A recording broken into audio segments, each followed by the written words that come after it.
Greetings, strangers! Today we're looking to play a game called Kona, which is set in the northern wastes of Canada.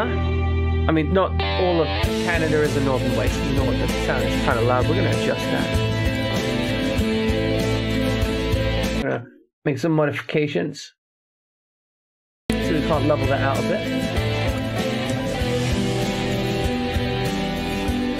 I'm going to pull it down slightly more because I got a feeling that we're probably going to be talking over a bit. But anyway, yes, this is a game that takes place in the northern wastes of Canada. Not that Canada is a waste, but specifically we are in the wastes of Canada because there's not much going on here apart from trees, wolves, and murders. Apparently, like we just got murders out here. So with that out of the way, with that introduction, I don't know much about this game, but we're going to get into it, and we're going to be exploring. Alright, we're going to be loading first. That's step one. We load the game.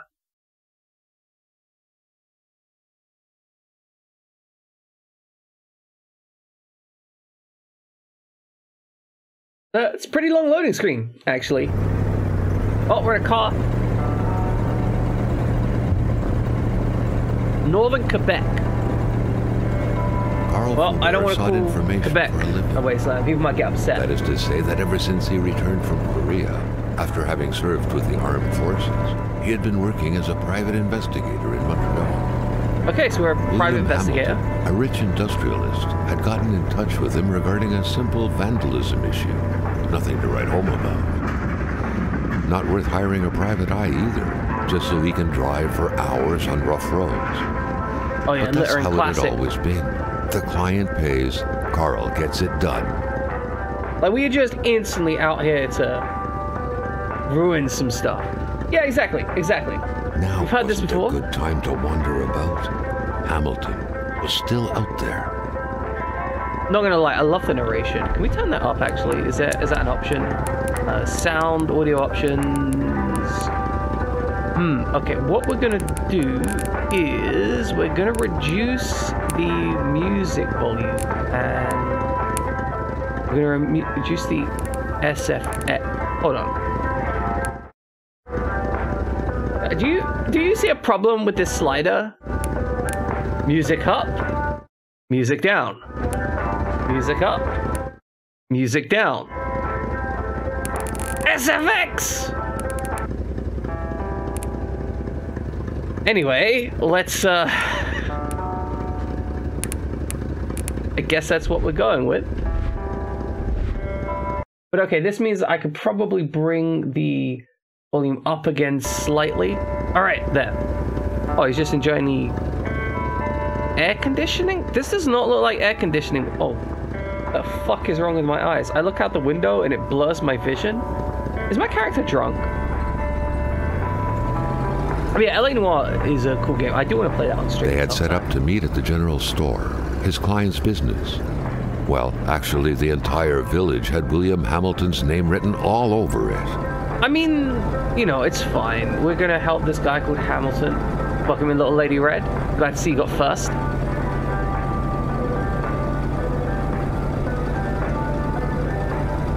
When the roads were bad, muddy, or snowed in, it was customary around these parts to close them off.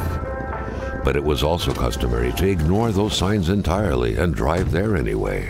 Which would explain the number of accidents that happen in rural America. Hamilton never mentioned a road-blocking barrier.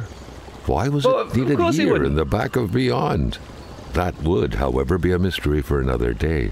Carl had waited long enough for someone to come and raise it. Still not a soul in sight. There was no point in waiting any longer. Carl had to figure this one out by himself. Doesn't look like it's attached to anything. Like, I mean, you got the errant path here around the back, right? The errant path here around the back, and then that errant path connects to through here. So that loose, we could literally just slide the chain through the. What the fuck was that shadow? Fuck, the game's making me jump already. Okay, well, I guess we need to break the lock. It's all good. A bin, though. We're definitely going to rate this. Find ourselves an empty bottle. This is how we mean to... Ooh, this looks cool. I have no idea what these faces are, but they are very clearly faces. I mean, if we were looking at Western culture, this would be clearly an executioner. However, well, this does not look like Western culture. I'm guessing it is indigenous American culture that we're looking at right there.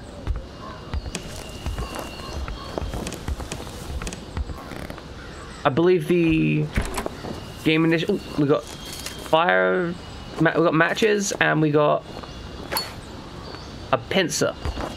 Emperor Duplessis, in spite of his conservative agenda, did a good job in colonizing the rural north, which helped to reestablish the region as an integral part of the province of Quebec. I appreciate it. The fleur-de-lis could be seen fluttering in the wind here and there, taunting the red Canadian flags on the other side of the province's boundaries. So, we've got a history lesson, I guess. A state within a state. You know, that's fine. That's all good. That is some hyper paying. I'm glad to hear it, Ludlow. I'm guessing you're playing Dead by Daylight or something, as you tend to do in my... well, oh, RE0.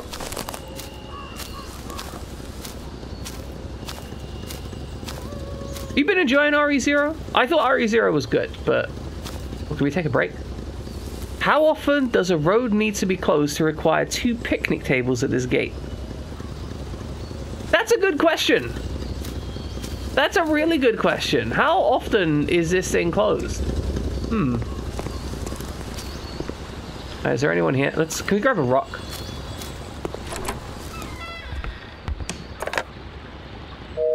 Hamilton no doubt knew who managed the barrier.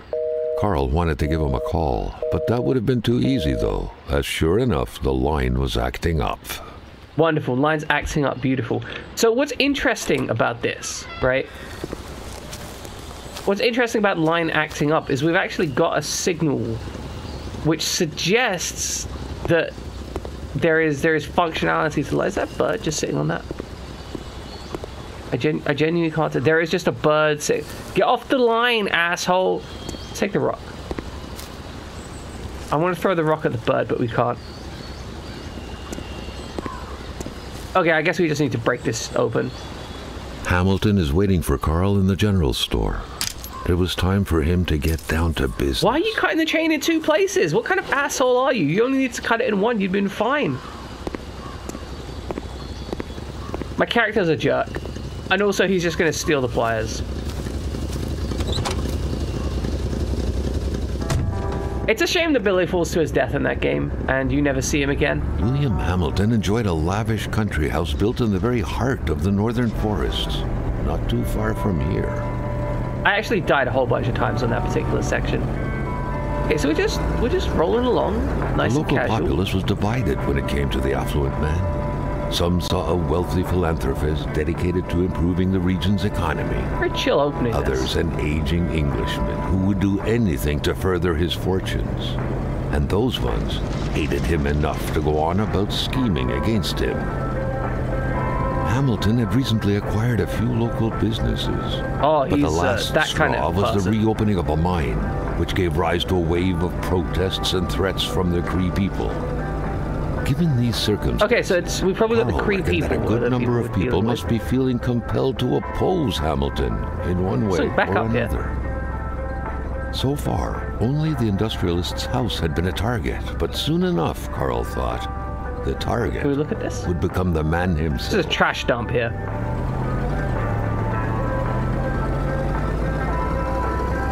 I think it's a horror game? I genuinely don't know. I really don't know much about this game. I basically... so, I'm gonna inform you. This is a Friday game, which means that I tend to go into Friday's games with even less knowledge than I do most of the other games. So all I have is the fact that it has the tags Murder, Mystery, and Indie on the Twitch page. Like, so when I tagged it up on that, that's all I had. Also, our radio just broke. Slightly irritating. But yeah, so I don't have much in the way of information as to what's happening with the game. Look at this little... oh, cutscene. Oh shit, there's a car! Could have easily gone through that just fine. I don't know what the problem is. You're absolutely right to shout those people out, Ludlow.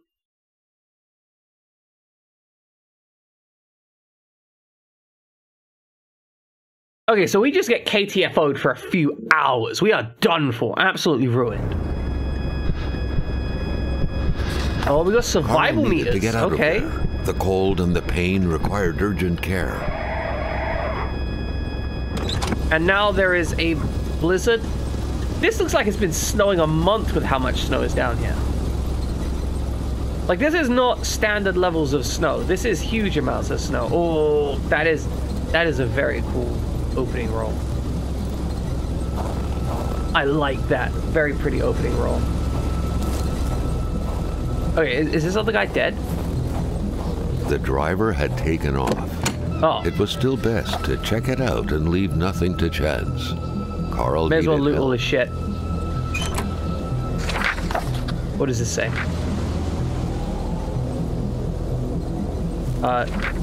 Such okay. heart-wrenching Nordic poetry that was. But Carl didn't care much about flowery language. Isabel, you gave meaning to everything. When you disappeared, so did purity. I would defend purity against the winds, the tides, and against ice and blizzard. So, it supposedly we were unconscious for a few hours. We got knocked out for a few hours after that car accident. Cold. So I guess that's what they're implying there. Oh, we are. There's clearly a thing there. Can I pick it up, please? I can't grab it. Why can't I grab it? It's right there. Like, it's right. I'm freezing to death, aren't I? Can my character die if I wait here long enough? Oh, I can jump. Okay, I can jump. Oh, that worked. That worked. Okay, we have some jank in this game, apparently. His last hope was to find an abandoned garage or a farm by the roadside. That's okay. We need to change. That thing's stuck fast. This way. Oh, this is very useful. We found a shack. Wonderful. And we've acquired a log. I'm gonna get in here. I'm gonna shut the door. Even better than he had chains, hoped. Carl Faubert had succeeded once more, and was now on his way to new adventures. Oh, we're on our way to new adventures, guys. Meds. That has 3 repasts, 1 coverture, and 20 cigarettes. It's amazing how they consider that to be important supply rations. I mean, they are important supply rations for people of a certain age. Oh, that's nice and toasty. I like this. I'm gonna get by the fire and get nice and toasty. I wonder how long this fire burns for.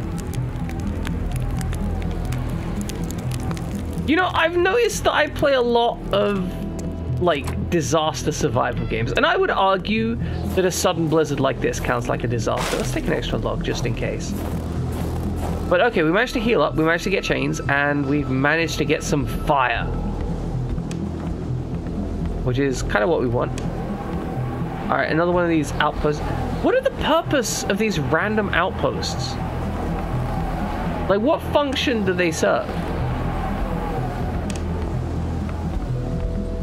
I can understand having them, like, occasionally as, like, firewatch towers, maybe, or just, like, lookout towers where there's meant to be people, but this just looks like somebody's shack. Like, does somebody live here? Like, is it... I mean, is this this isn't a living space, right? This is a death sign space. Okay, cool. This is where they keep the death signs. All right, we'll leave the door open so everybody knows that they can get into here if they need to. But we're nice and good. Can we run off down the road?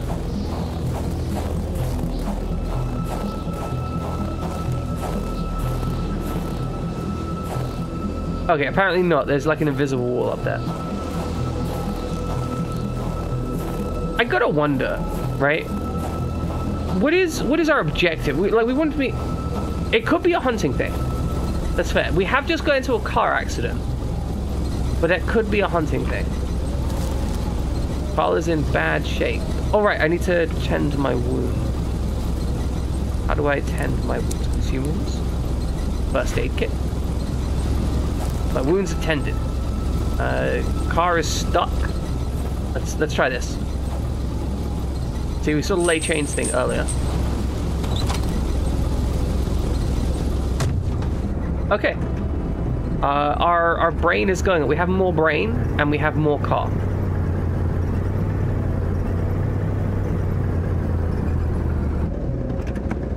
You know, things are going okay. We've just been in a horrific car accident, but we used a first aid kit, and I guess the other guy was able to run away, so it's not that big a deal. Ah, you know, screw the music. We don't need music. Oh, there's just a stowed up whatever that. Can we get out? Carl was dying to stretch his legs. Yeah, I'd like to get out. But he had to stay focused on the task at hand. What? I can't get out. Good. No, that's fine. That's fine. We can't get out of the truck. It's... Wow, it is like full-on whiteout conditions here. I cannot see in front of this truck. This is super dangerous. Like, I can see to the sides of me, but, you know, I shouldn't really be driving up more than like 5 miles an hour in this weather, you know? Do we have lights? Can we turn on some lights, maybe? Spread out on a few acres of untouched forest, region. Bellowing caribou, everlasting snow, and undefiled lakes. The Manistan region was no tourist hub. It was said to have been populated for millennia by Cree people, and ever so since the industrial era, by the metal mining industry. Local, as the local persons.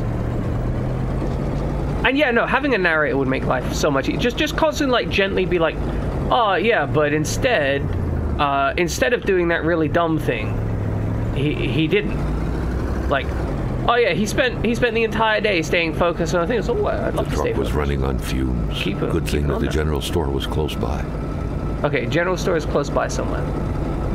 Okay, we've got loading screens between sections.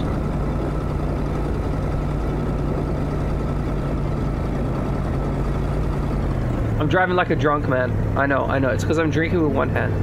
Oh, general store. This is what we want. Okay. Damn it, Ludlow. No, it's fine. It's fine. It's fine. It's fine. It's fine. It's fine. We're good. It's fine.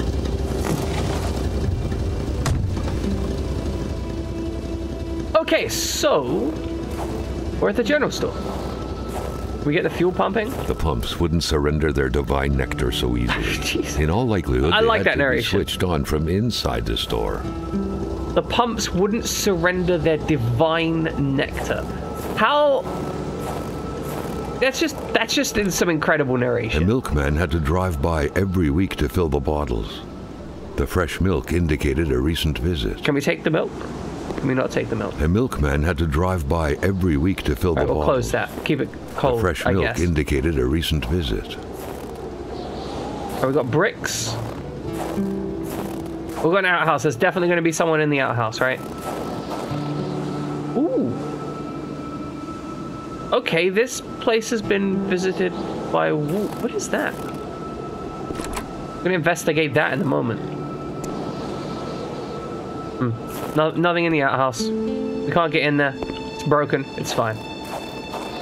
But over here, what is this? Carl felt that the store and its surroundings still held their secrets, and he didn't like to miss out. Carl was used to strange phenomena. What is this? But a chunk of ice like this, as if an iceberg came out of the ground, that was a first. It's glowing. Oh, and there's glowing footprints? But they're like cloven hoof... They're not dog footprints, right? Like, those are cloven hoof footprints.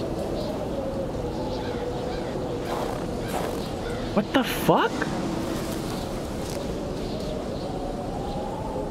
And that also looks like a bipedal stride as well. Has this game got werewolves in it? Or something? Prince? Carl found a surprise at every turn. Was the camera faulty, or was it a possible lead? Oh, there's another one here. There's also some wolves over there. Okay, let's not... Maintaining his composure, I just want to leave. Carl recalled something from his military training. Wolves always stay away from populated areas. Wait, was it about bears? Okay, is this going to give me more of these cloven... Okay, so we've got more of the... So the cloven hoof footprints seem to be following this path. What about this path? Like, we know that wolves ran this way, right? It was so cold. Already Carl did not feel his toes anymore. So can we see them in this picture? Okay, we can't see any cloven hoof things. We'll keep that as well. Oh, I can't open that. We should probably just go in the front. So I don't think we're hunting for Satan. I mean, I don't actually know. Like, I don't know, and like, I want to be clear. I hopped into this game with very little understanding. It says it's a murder mystery, so I'm guessing it's going to be some murder mystery. Something fell to the bottom of the box. But aside from that, I don't really... Oh. Well, I found the murder Carl had no trouble recognizing his employer. Oh, no, that's our employer. Beautiful. There was no need to be a detective to figure that out. But only a detective could have noticed that the killer had to have been very close. That the fatal blow had been given before the victim even realized. But there's a lot of violence over here. I mean, let's take a picture of it, right? Like, it seems sensible. Try and get the entire scene.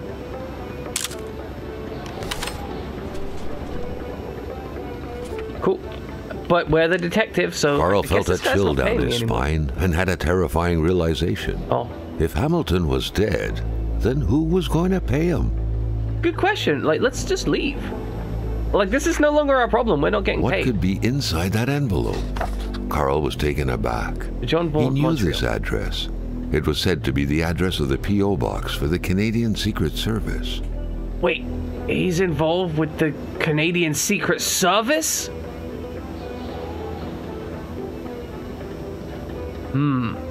That's some pretty shady shit.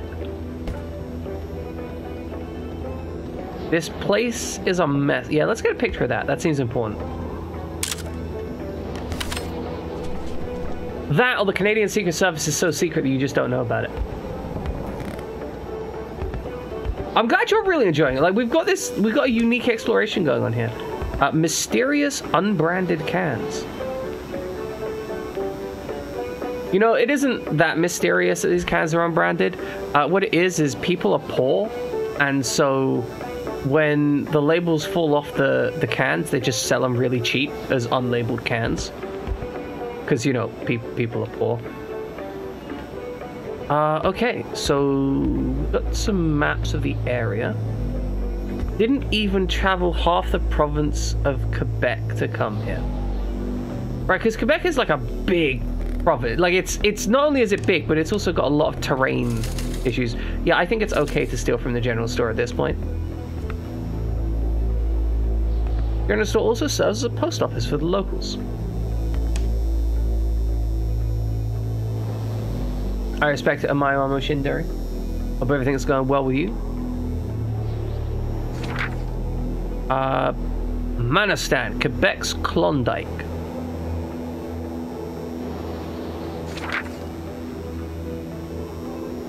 Northern Quebec economy is booming.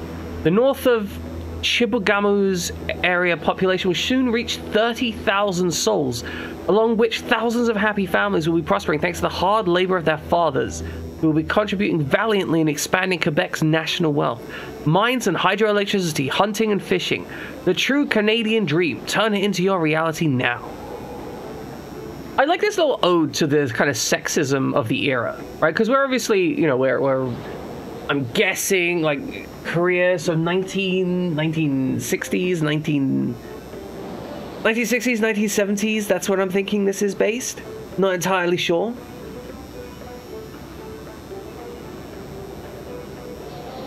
But like that kind of time period. But it was very much an idea of exactly like the father did the hard labor work. The family lived off their father's labor, which is understandable given the nature of the time period. And I like the fact they haven't tried to whitewash that. That, you know, there's just that inherent sexism related to that situation. Did you know that since 1960, Canada has tripled the amount of resource royalties it collects? Did you know that the country's true source of riches lies under your very feet at this very moment? The building of our schools and hospitals depends on minerals, exploiting our resources, the road to the future. County of Manassan and its people wish to see you very soon. Based in 1970s. I appreciate that on my emotion there. A secretary wouldn't be a luxury in here. I guess that means there's a lot of stuff going on.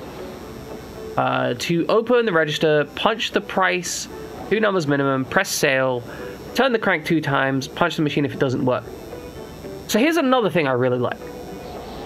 All of the actual text on here is in, I believe, French. Or, I mean, the Quebecois style of French, which I believe is a subset of French. In the same way that, like, Brazil speaks a subset of Portuguese.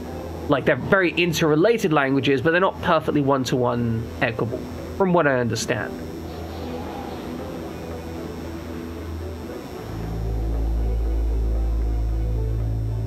But I like the fact the actual documents are written in, you know, French, but the readouts are, you know, the part that I'm reading is written in English, because I need to actually understand that. No, what did that say? Something like enter 2 numbers and press cash or something? Fuck.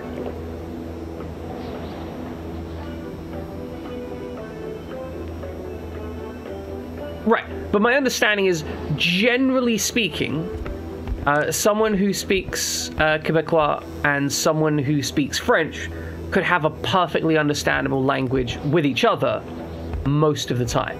They just have, like, they'd have to work a little bit harder than 2 people who just spoke French. An explosion suddenly occurred outside. Shit, what exploded?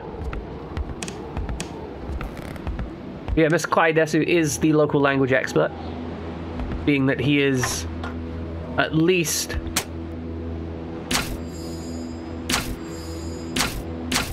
he knows at least 2 languages. One of them he had to learn. Okay, so we have... Okay, the mains is dead. I'm guessing we need to run it on the generator.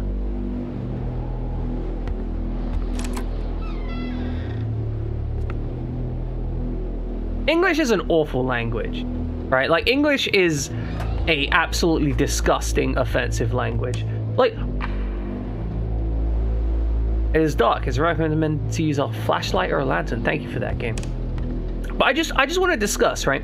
Japanese has 2 major syllabaries, and by and large, except for like 3 or 4 exceptions, you pronounce those syllabaries exactly as they're written. Like, if the character is there, that's how you say it, and it's fine. Now, you know, I'm not going to get into kanji. That's a whole separate matter. But the core explanation of how to pronounce words, it's just right there. English, yeah, like, exactly. English, you can have 3, 4 separate different character things, and you, like, it's completely insane, because how you pluralize words is based on the word's origin. Like, beef not having a pluralized origin is based on the fact that it's a French word, whereas most other words have an S. Like, it's a terrible language to learn, though, because it has so many exceptions. Like, it is basically, like, every single word you deal with in that language has an exception to it. You know, I before C, except after C, and also whenever that rule doesn't apply, which is about 50% of the time. Carl knew that Gilles Lachance was in charge of the general store. That made him one of Hamilton's employees. A very angry employee, as Carl could plainly see. You know what, Hamilton? I have a frog in my throat. When people have a frog in their throat, they do not take risks by going to work. Customers could catch it, right? I'm a wise man. Not to worry. I'll have a nice doctor's note, which I'm going to get I'm going out to get right now. Sadly, in the meantime, I'll have to close down the shop. Unless you'd like me to come fill in for me. I wouldn't dare advise you, after all. You must know how it's done, since it's yours. With kind regards, your dedicated manager, Giles.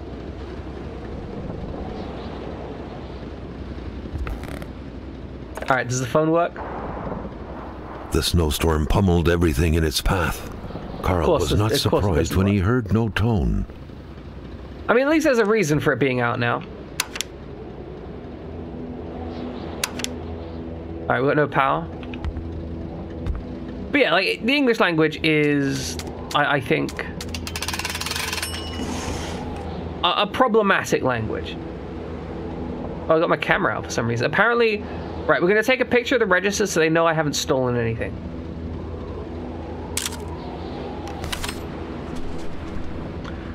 You know, the light is actually really bad. That's a terrible picture, but whatever. Alright, we got the post key. The fuck are we gonna do with the post key? I mean, I guess get the post. And there's also bow and bow as in like as related to trees, which is spelled B-O-U-G-H. And then, you know, there's bow, there's... Oh, it's fucking gun! The murder weapon. We probably... Oh, shit, I should have taken a picture of that. What was that doing there, Carl wondered. Hamilton must have been determined to keep some information secret to post this key. Shame he got unlucky. Oh, this opens the box. Everything made sense now. Poor Hamilton's denunciation was interrupted, and he figured it would be best to lock everything up and send the key to his correspondent, who would receive the box later on. Clever, but it is as enough. A citizen of Her Majesty and the free... That's what happens to ordinary people playing spy. Quiet, I'm trying to read this out to people. It is as a citizen of Her Majesty and the free economic chambers of the world that I must address what follows to the proper authorities. The worst is happening at this very moment. I cannot write a letter, but I'm requesting immediate help from my country. I believe the free world is in grave danger. As a member of my community, the Honorable... dead.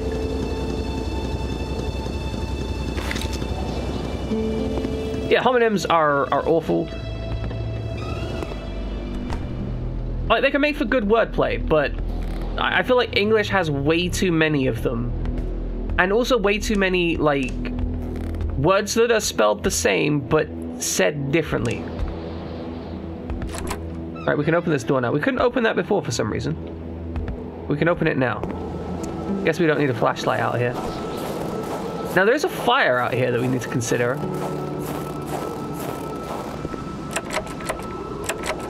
Where would we... We can clearly unlock this somehow. Where would we find a key for?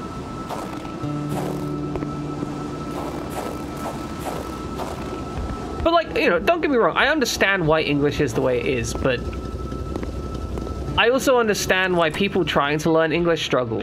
You know, it's only because we've invaded everywhere in the world and it's become a de facto standard language as to why we have, you know, accepted it as the default standard. Which, you know, it's just, you know, colonialism.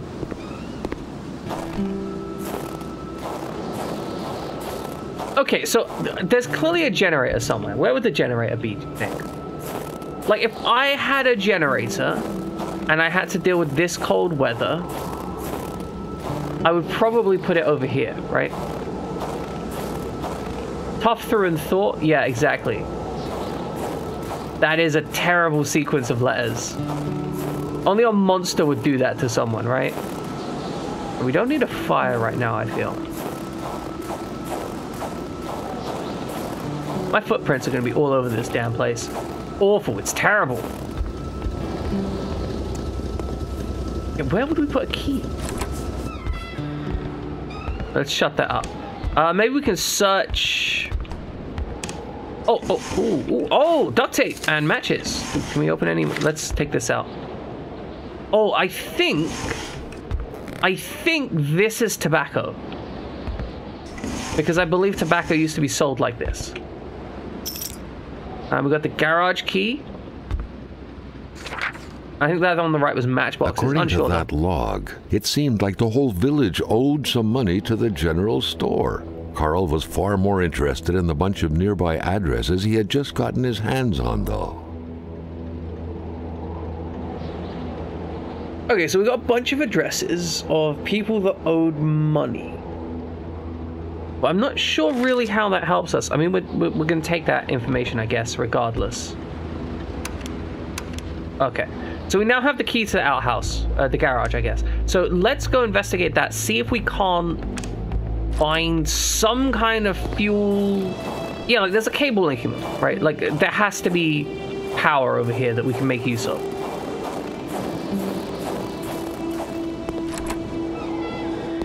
That's true. It is a list of possible suspects. You're not wrong. I mean, money is a prime motivator. However, Hamilton was talking about having some, like, serious shit going on, so I wonder if there's more to do with that. What is this button? Staring intently at the controls won't be enough to make that lift budge. The poor thing was out of power. So we need power. Which means we need to find the... Oh, fucking hell. You guys wouldn't have seen it, right? But as I turned around here, my character breathed out, right? And as he breathed out, it looked like it managed to... You know when random shapes form into a shape that you recognize? It looked exactly like there was someone walking at me from just this way, and it scared the absolute shit out of me. Oh, Rice Crunchies. That's a lot of food. Oh, we got drawers to open. Oh yeah, let's steal some of these tools. I don't know what that is. Hardware. We found some hardware, ladies and gentlemen. Oh, I'm glad you saw it. I'm glad you understand why I jumped briefly there. I did the same thing again. Yeah, like that is a small detail. Like it's not, you know, super complex, but you know, someone clearly went to the effort of filling this place out with junk, and it makes it feel a lot more lived in, right? Okay, so we're still looking for a generator. I don't know why you just have like a random fire cage out. Like are you really sitting out in a deck chair in weather like this? I mean, I guess you can also have weather not like this. Oh, that looks like a generator, ladies and gentlemen.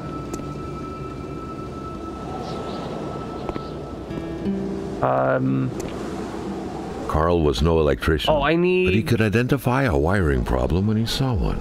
Carl was no electrician, but he could identify a wiring problem when he saw one. Yeah, no, I mean, just in general, it's not... I mean, it's very rare that you even have drawers that you can open in a video game. Okay, so I feel like we're probably going to get, like, some wire clippers that we need in here somewhere. The cleanest spot in the area. Because, it's got the cleaning stuff. Yeah, that makes sense. Oh, right here. We missed him the first time around. Got the pliers. Okay, let's fix that generator. I mean, I've never fixed a generator before, but I have... Oh, I love the footsteps in the snow. Like, I can literally see where I've been exploring. Like, there's obviously some decay on them because I don't think we have any around the front. But you can literally see all the places that I've investigated recently, and it actually kind of is useful for keeping track of stuff. Carl wondered how long he would have to endure this skin-stinging cold. Okay, I fixed the cable. We've got the generator alive. Okay, we got the lights on. This, I think, means we can turn on the fuel pump. And we got... Oh, I love how jaunty that music is considering what's going on. Okay, so the fuel pump is primed, so we should be able to go out there and pump fuel. However, there was a thing in the... Oh my god. There's a kitty! Okay, no, we're gonna...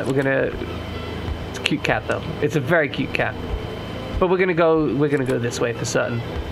All right, so we turned this onto the right one already, so we're all good. Oh, we can't have this and the garage running at the same time. We've got to turn this off and turn the garage on. Good, and then we're going to get out here.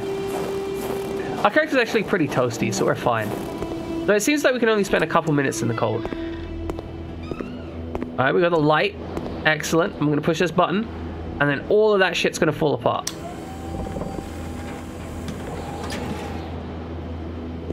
Okay. Ho ho ho! I feel like there's a ooh. We found a crowbar. At long last, the crowbar was within Carl's grasp. I didn't even know I was looking for the crowbar. It would come in handy at some point. I mean, you know what? What the fuck? I hit that and everything is... Oh, okay. There's a little spark on the light. Got it. It's not set... We're hunting Krampus? You know, that's not the weirdest thing. We could actually be hunting Krampus. Oh, so, okay. This is our documents. Wait, case of Annam. We got documents. Son of a wealthy Chicago banker. Hamilton made money in the gold rush. Can't make a fortune without breaking a few lives. Jesus! That's the saying the Hamiltons live by? Fuck! Hamilton is accusing Cree people. Cree certainly do not hold him dear. The minds probably upset the Great Spirit. Okay, so I kind of enjoyed the way this character writes, because this is apparently his journal. He just kind of accepts this. You know, he's like, the mind's probably upset the Great Spirit. Like, he doesn't say, the mind's probably upset the weird religious pseudo or bullshit like that. It's just like, his mind's probably did do this. There's that kind of inherent acknowledgement of the situation.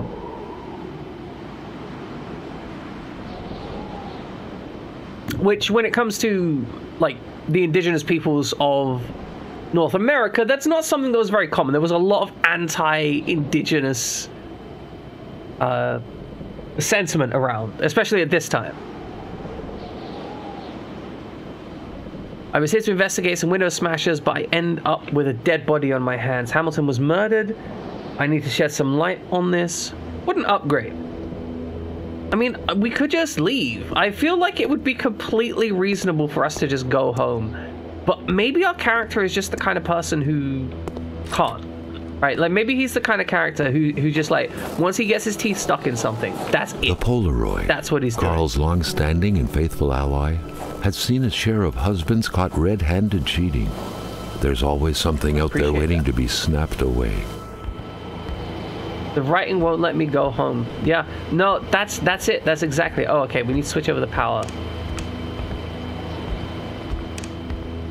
All right, we need to turn off the garage, turn off the interior, set the fuel on, and then we can fuel up our car. No thanks. I prefer my beer cold. My friend, we could just put it outside for like 5 minutes. Like, for real, though. Like, if you want cold beer, we can have cold beer. It is an option. It is decidedly an option. Well, so, that's the thing. Americans always drink their beer cold, right? It's very traditional to drink the beer ice cold. By comparison, in the UK, generally beer is drunk cool but not cold.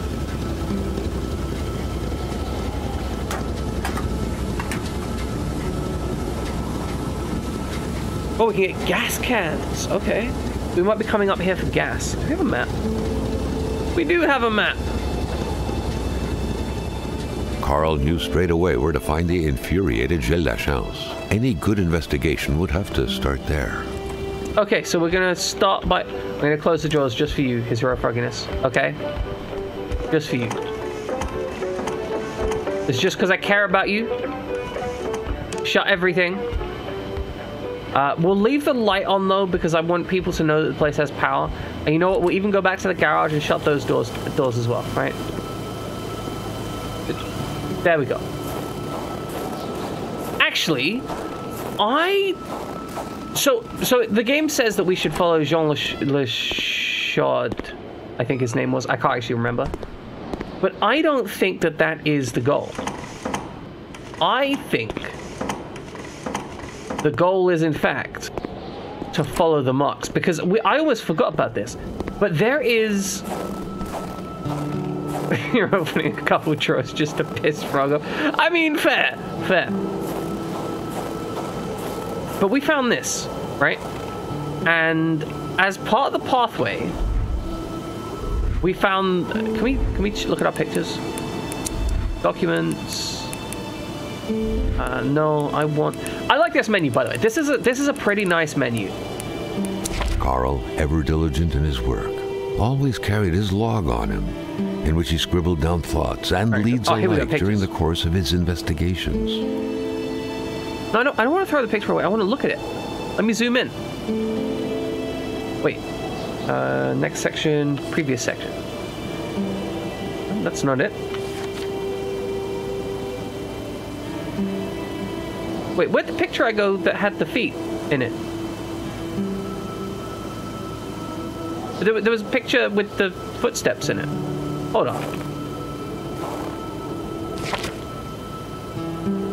1 second. Let me try and find my... Here we go. See, because when I took a picture of this, right? See, there were feet in it. We're gonna keep that picture. Look. Yes, I'm looking for feet pic. Okay, like it's important. All right, here. See? You see this shit right here? They go wandering off into the distance. What is this shit?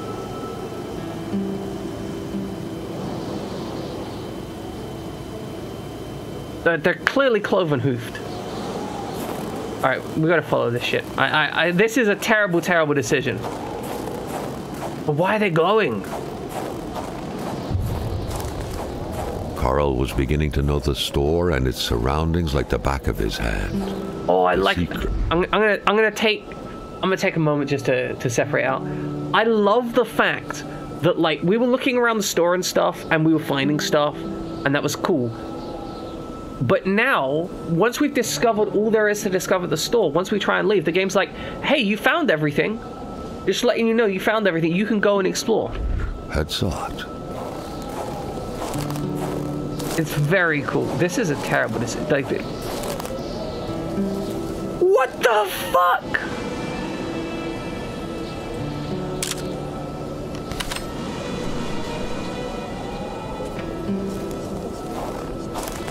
What the fuck? Carl wondered what the hell could that thing be. It looked like a man fossilized in ice.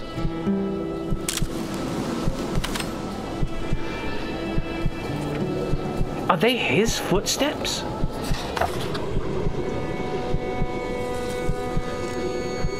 All of a sudden, Carl felt like he was pulled inside a world of dreams, a cold, unknown dimension.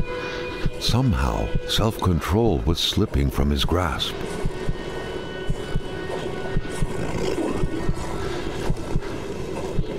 What the hell?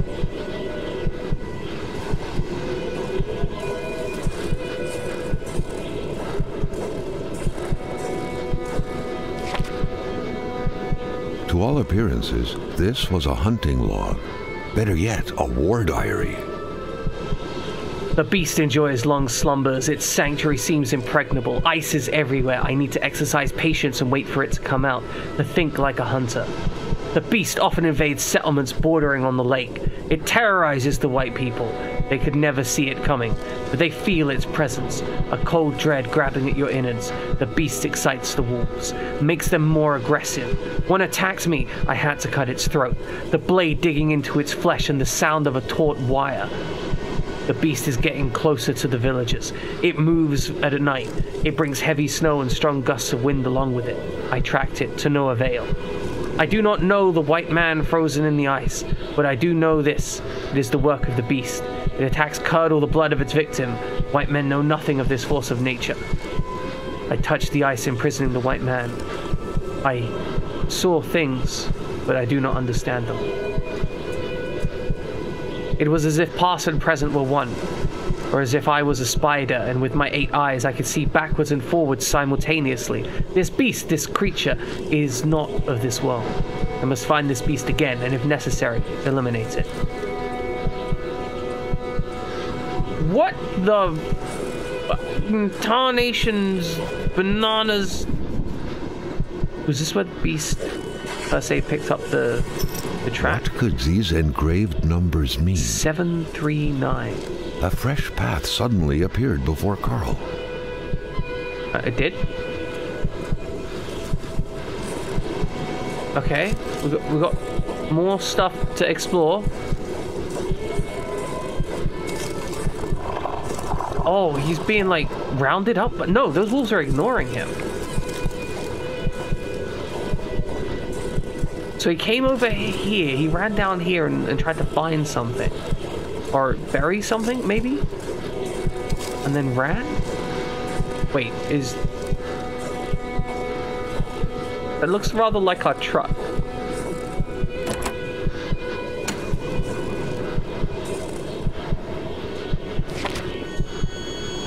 Carl had that feeling you get when you immerse your frozen hands in hot water. What happened? Now at least he knew who the unfortunate man petrified in ice was. Gilles Lachance, the general store's manager himself. We found the general store manager. I just let you know, there is someone drilling right behind me. Like literally in the wall to next to mine. So I am sincerely sorry if you can hear that.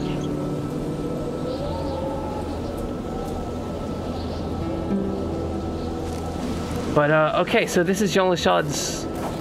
I can't do the name. The worst parking job ever. Really, your man is dead. It may be customary to park like that around these parts, or not. He's very. Where am I? Oh, we're just right by the. So, this is actually a cool thing.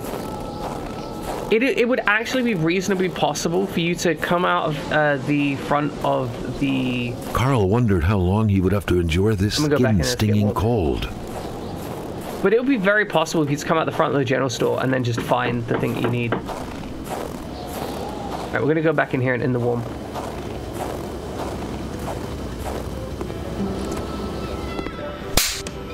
Please don't hit me. I can't solve the fact that, like, bad things are happening behind me.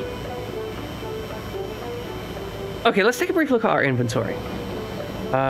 Here we are. It's on escape equipment. The revolver says 310?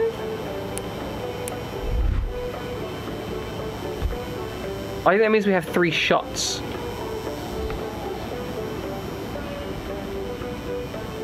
Okay.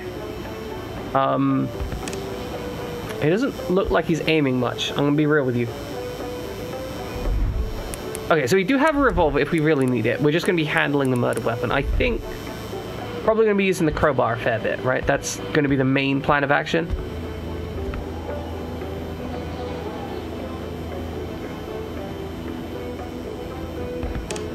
Oh, we could get some... What does that say? Kona Cola?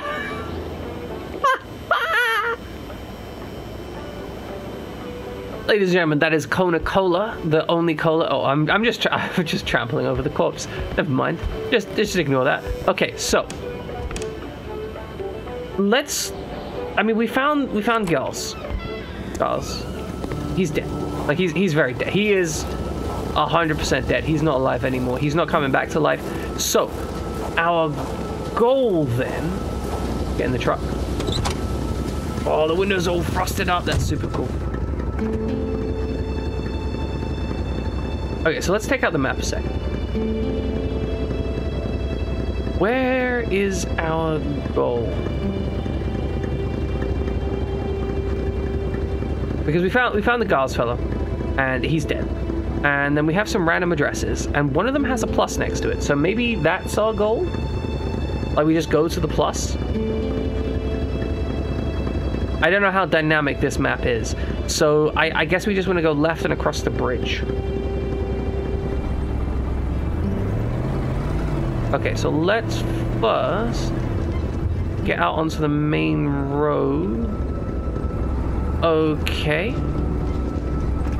I think we need to go over... It's genuinely hard to tell if I'm meant to go this way or not. Maybe I need to get up a little bit of speed before cresting that ridge. Okay, never mind. That is not the way we need to go, I guess. So it seems that with the car, we're pretty heavily stuck on the roads. Like, we can't really leave the roads. Ah, here we go. This is the path we want to go down, I think. Because this should get us up on that side path, and we'll be heading towards the plus. Yeah, I'm a genius. I know what I'm doing. Okay, we're going to go nice and slow down here, because... Wow, this is the shoddiest bridge I've ever seen. God damn, this is a shoddy bridge. Okay, and we're going to head to the left here because this looks important. Okay, we're loading. I do wish the loading screen was a little bit less, blunt, I think would be the phrasing. This is cool. This is really cool made. I don't know how you would get... Like, I don't know how you would efficiently get curved planks like this, but this particular design looks amazing. Dr. Bupaire's Clinic. Dr. Bupaire's Clinic. That's what I'm going with. I'm not the best at French pronunciation. There should be a law forbidding doctors from falling sick. Medical emergency in town. The doctor there is sick. I'll be back soon. If he dies, I won't be returning. I'll have to replace him. I mean, fair. Luckily, we have some logs here. Oh, that's fun. That's fun. If you pick up the log, you find out that you can get the match, I guess. Finding a locked door in the country is not that big of a deal. Carl knew a key had to be hidden nearby. I mean, of course a key would be hidden nearby. But we do just have a crowbar. Like, we could just break the window and... Hold on, can we just peer in? Creepily? Yeah, I mean, this is pretty creepy, right? Just some dude with a crowbar looming at your window. I swear, we're like a freaking killer. Oh, I just had a weird thought. What if... Hold on. More wolf tracks?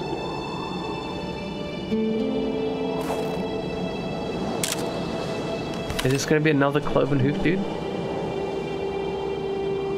Okay, that just looks like standard wolf tracks. Okay, that's fine. Good. I put that away. Open up this. Oh, we found a lantern. That's nice, at least. Is there a key in the bin? No, but there's duct tape. This is a little bit disappointing. Like, they've clearly made like a nice enough texture, but they've repeated it enough here that you can kind of tell that there's a pattern in the grain of the wood. But it's okay. It could be better, but it's okay.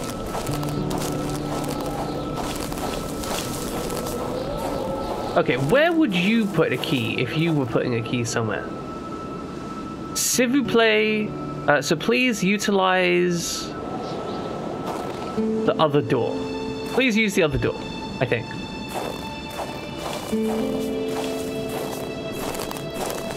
Oh, this has got to be where it is. There we go, found the key. It's no problem, we will use the front door. In spite of Dr. Beaupre's goodwill, the place didn't look much like a physician's office. It could easily be mistaken for a sewing shop. I mean, what's the difference between a physician's shop and a sewing shop? Alright, we could start a fire in here. I don't think we need one at the moment. Does this say something? Inspect the urn. Isabel Boupere. So Isabel is dead. Hey, Summer Snow, we're playing a game. For the one-eyed, or for other vision problems, the eye patch was the way to go. We're playing a game where we are on a murder mystery that may be involving some weird beast. We don't know if it's a horror game yet, but it is very definitely a murder mystery game and a survival game. I can fill up a bottle. No idea where I did that, but I did do that. Let's loot this guy's entire stuff of everything. Again, all these closets are full. So, well, I guess it's now 2 murders. So here's a summary of what happened, right? We went out and attach wire. Why would we attach wire to this? I have no idea. But yes, we went out to the general store, right? And in the general store, where we were meant to meet our the person who invited us here to investigate vandalism, we found the person who invited us to hire us, Mr. Hamilton, was dead. And so we searched through the general store and found some information, and apparently he was maybe trying to give information over to the Canadian Secret Service, which is a weird thing for a civilian to be doing. Now, after doing that, we ran around a bit. We searched around the outside, and we found that there was a guy frozen in the snow. And when I went up and touched the guy frozen in the snow, like he was fully standing up, I went on a weird vision thing where I perceived an alternate reality and perceived history and glowing wolves and stuff. And I found a little locket which had 739 written on it. And that was quite weird. I'm gonna give you the rundown. That was pretty. As far as weird things go, that was like 70%. Ooh, a medkit. But that was 70% weird. And so now I'm just kind of wandering around. I've ended up at this doctor's office. Someone had lost a few liters of blood here. That's not a few liters of blood. Carl's first thought had been a lumber accident. Someone's hand cut by a saw, or a hunting accident. In any case, whoever had lost all this blood couldn't have gone far. Perhaps they were already dead. This isn't a lot of blood. I'm gonna be real with you. I've had more issues. I've lost more blood from accidentally stubbing my foot on a hammer. Don't do that. It's terrible. Blood goes everywhere. But yeah, the whole thing is narrated by the narrator, which is very cool. We are keeping that thing. We also got a camera that we can take pictures of stuff with, and we found some glowing footsteps due to the camera. Oh, we found some potatoes in here as well. Excellent. So the whole, the single room office thing is kind of interesting. The injured can be recognized by the large stains of red, an informal nickname given to Merbromen, smudged all over their injuries. I see. The good doctor, flanked by his beautiful spouse. Pure happiness, captured on cardstock. Carl recognized this woman's soulful eyes. You did? Was it Dr. Beaupré who had hit him head-on at the village border? What? All right, we were in a car accident at the border of the place. So, Dr. Beaupré may have been the one who hit us in the car accident? That's an interesting thing to find. I never did quite catch her name. The men called her Laurie. She had a neck wound, but there was so much blood. The bullet had done a lot of damage, probably hitting the cerebellum. It was hopeless. She had a cardiac arrest. The men found her like this, they said. I doubt it, but in a small town like this, it's usually best to turn a blind eye. I've been told to step back from sending out the death certificate. This whole thing sickens me. No medical explanation. Oh, Rosary Armand. No medical explanation can explain why old Rosary is still alive. As we say in the trade, the only way to cure him is to kill him.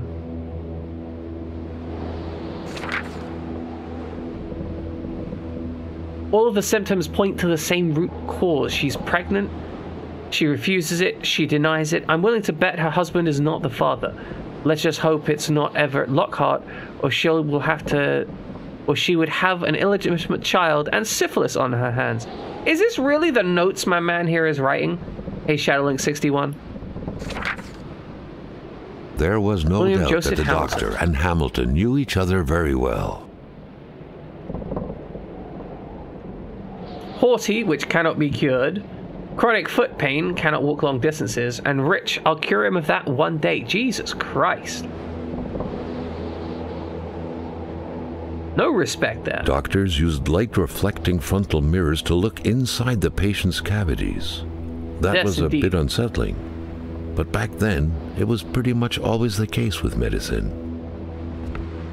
Yeah, if you want to look inside people's Dr. cavities, I Faubert had guess. done his medical studies quite far from here. He was surely one of the University of first Montreal. students out of the new campus to settle on the mountainside.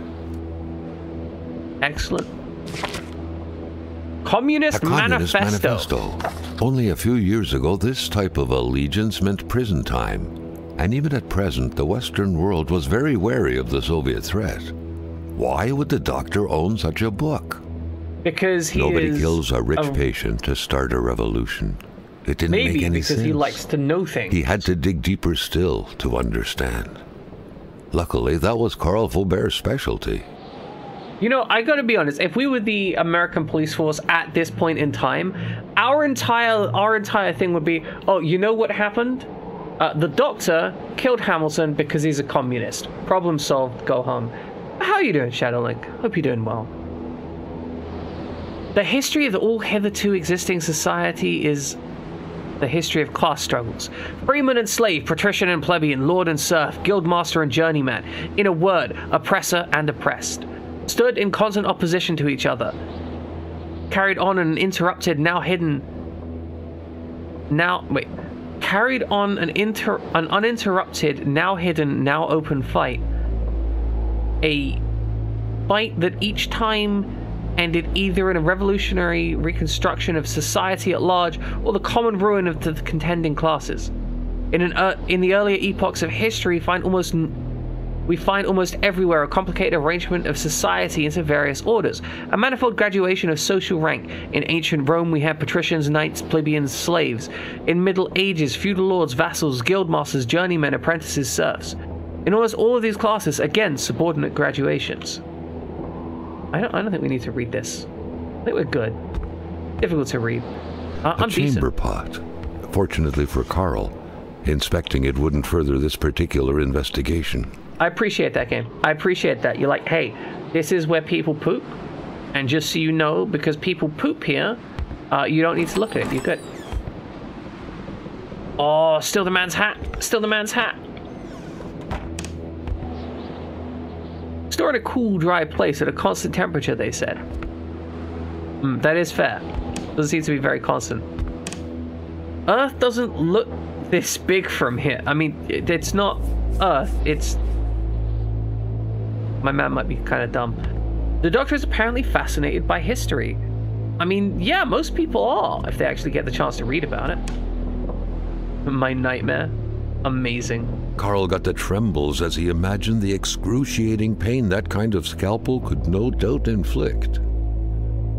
Within these miserable walls, patients probably felt more like in a slaughterhouse than in a doctor's office. Why would they feel that? A scalpel is only used under some extreme circumstances. Okay, we've looted everything from here, I think.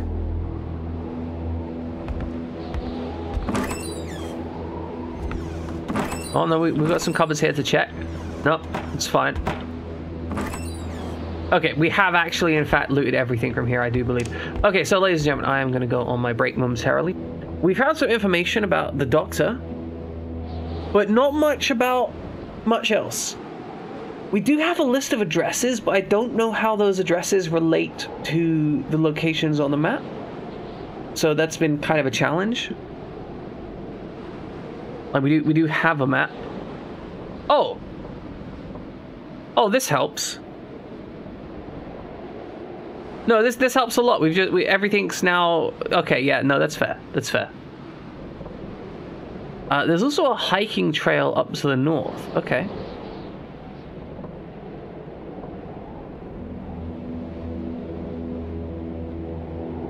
All right, well, that helps a lot. We've discovered the map, we discovered the out, but we are going to go on break, ladies and gentlemen, so we're going to escape here and run break and ads and trivia, and you know how all of that is. You know that I love you, but we do need breaks and rest. So, I should be back in 3 minutes. Please, while I'm away, enjoy some trivia, assuming it doesn't break. I mean, yeah, binary is probably the best way to program anything, right? You just hammer the ones and the zeros, and it works. That's how it goes.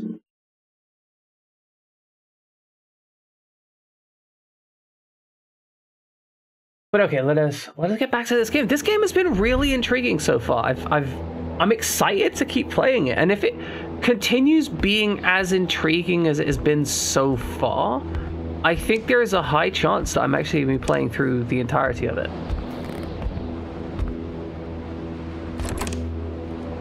I feel my language of choice is German, honestly. Like I feel like it is the best language in terms of just talking to people, because you know if you're talking German, right, then you're talking real shit. Like people will listen to, like someone comes up to you and talks to you authoritatively in German, you're like, I don't know what that guy says, but like that's important. Whatever he said is clearly important. Carl felt like he knew the doctor now.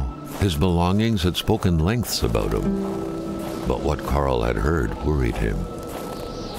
Okay, again, I love that. It is a clear verbal indication that, hey, you've investigated this area thoroughly.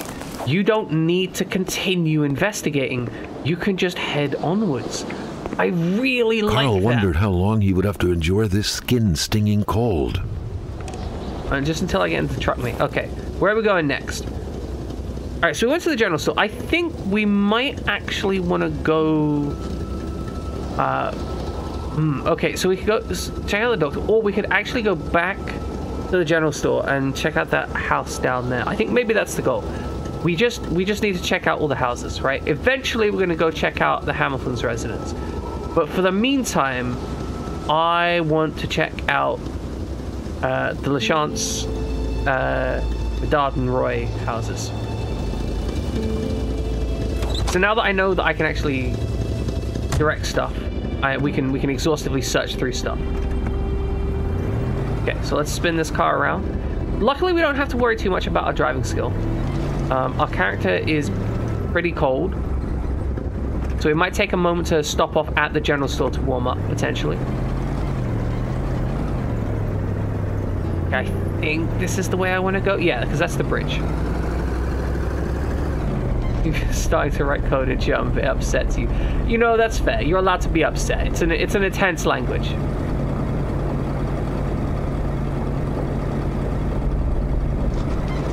See, I personally can't write code in anything except the map tool scripting language, and let me assure you that the map tool scripting language it's bad. Like, you know, sometimes people joke about like programming languages being bad, but really, they've just got their own sense of foibles and weirdness to them, right? The map tool scripting language it's just bad. Like it only has bad options. And I imagine, much like the Arma 3 codebase, it just kind of doesn't work a lot of the time. Okay, we're stepping in here to just get warmed up. You can see my heat meter raising in the top left corner. This is cool. I like this. I would actually have that as a poster on my wall. It's a nice poster. Like, not too detailed, not too over detailed, not too much stuff going on in it, but like just visually nice. But okay, now we've got nice and toasty. Let us head onwards. I'm thankful that the drilling behind me has stopped. Okay, so our goal... We get out of this map while we're driving. Our goal... Talk about distracted driving. Our goal is to head through here, and then we're going to hang a left, and we're going to stop at the first house we come across. Oh, actually, I wonder. So, where is the first house on the left? Because if we look on the map, there's one just over to the left here somewhere, and there's like a little off way on the road. So can we swing by? Oh, here we go. I think this is it. Ah, there we go. And then I think we're going to head north from here. Alright, let's get this map out of the way.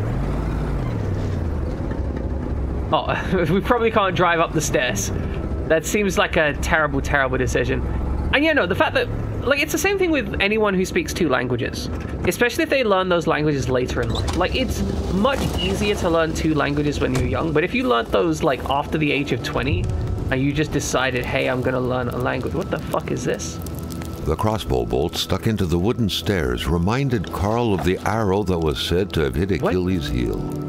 But who was the intended Achilles? Why is there a burning arrow here? What function does the burning arrow serve?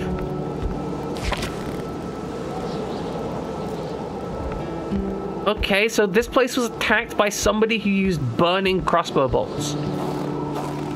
That looks like it's in a bad position. We will take a... Oh, we cannot take a log. We have too much stuff in our inventory. Well, I guess that does make a certain amount of sense. The air was freezing, right down to the bone.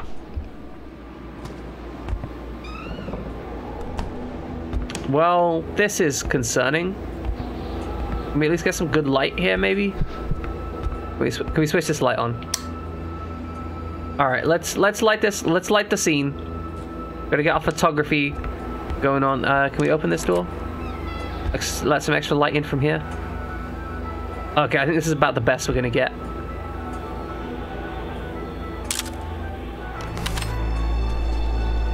Yeah, let's keep that picture. For whatever the fuck this is. The otherworldly ice had struck again. The woman's hopes and dreams were frozen in eternity. Okay, so if I get closer to there, I start messing with my head. The general store, along with several more infrastructures in the area, had been acquired by wealthy industrialist William J. Hamilton. Perhaps the village should be rechristened Hamiltown. That is the kind of thing that wealthy industrialists will do. Founded by Bertrand Lachance more than 20 years ago, the general store, better known as Chez Lachance, is one of Manistan's economic mainstays. Since the passing of the aged owner, however, the business wasn't as blooming as it once was. Gaz Lachance, the inheritor of the humble establishment, had no choice but to sell. Everything to William Hamilton, the rich and famous businessman who sparked a major controversy last year when he announced the reopening and expansion of his copper mine. As of now, operations at the general store are expected to remain unchanged despite the change in hands. Gaz Lachance still helms the register. Ah, moving. What a pleasant activity. Of course, you'll find the record player only to find the records weeks later in some random box. Who is this? Bertrand Lachance. Yes, I could read that. Thank you again.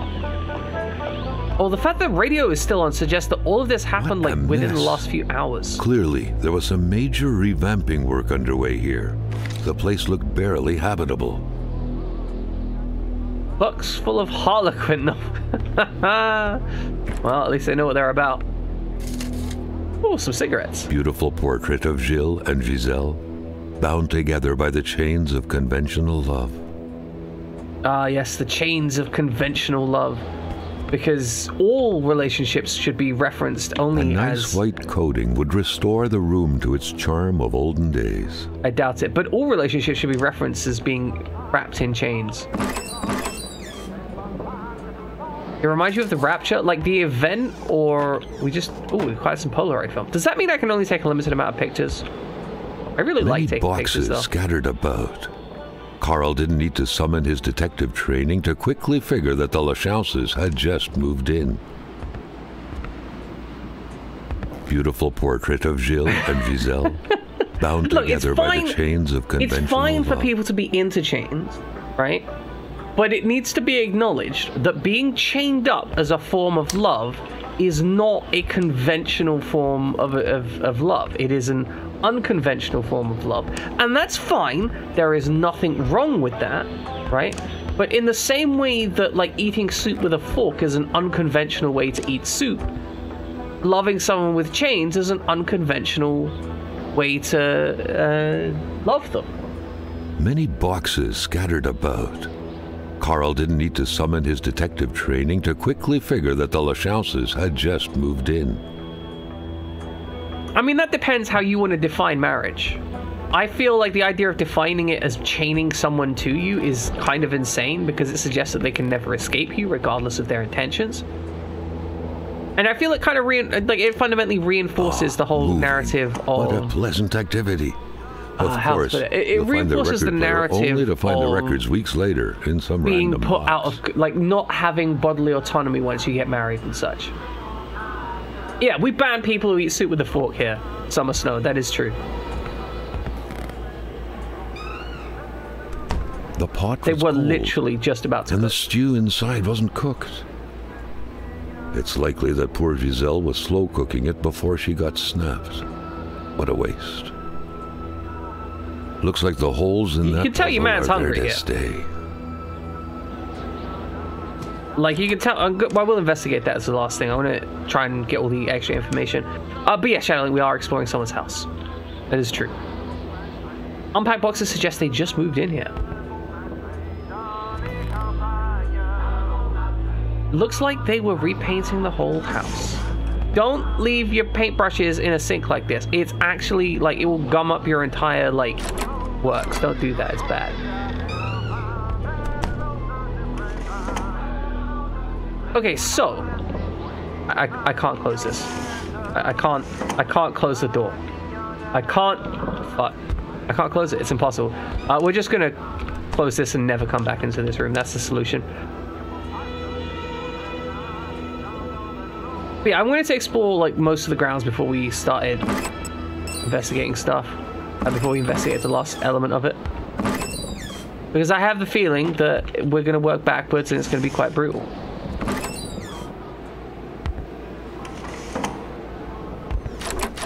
We got anything? Oh, we can start some matches. We can start some fires. And there's a log here as well. Oh, we probably should. So, as far as I understand, starting a fire also creates a save point. Or something. I'm unsure, actually, honestly. But we started a fire. I'm going to chill here for a moment. So... this narrative is strange. I'm not against it, but it's a very strange narrative overall so far. I've yet to find a clock that's working. Oh, that's strange. Okay, let's touch the stranger. Carl felt a cool, tingling sensation in his back. Another vision took over him. I feel like maybe it wasn't intentional that we would get caught up in this.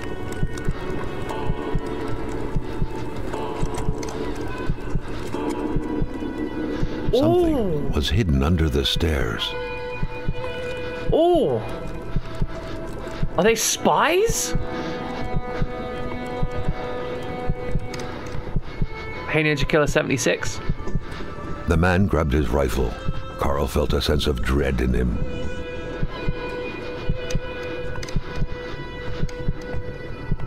Oh, he's grabbing his rifle. What's he grabbing his rifle for? Are these spies?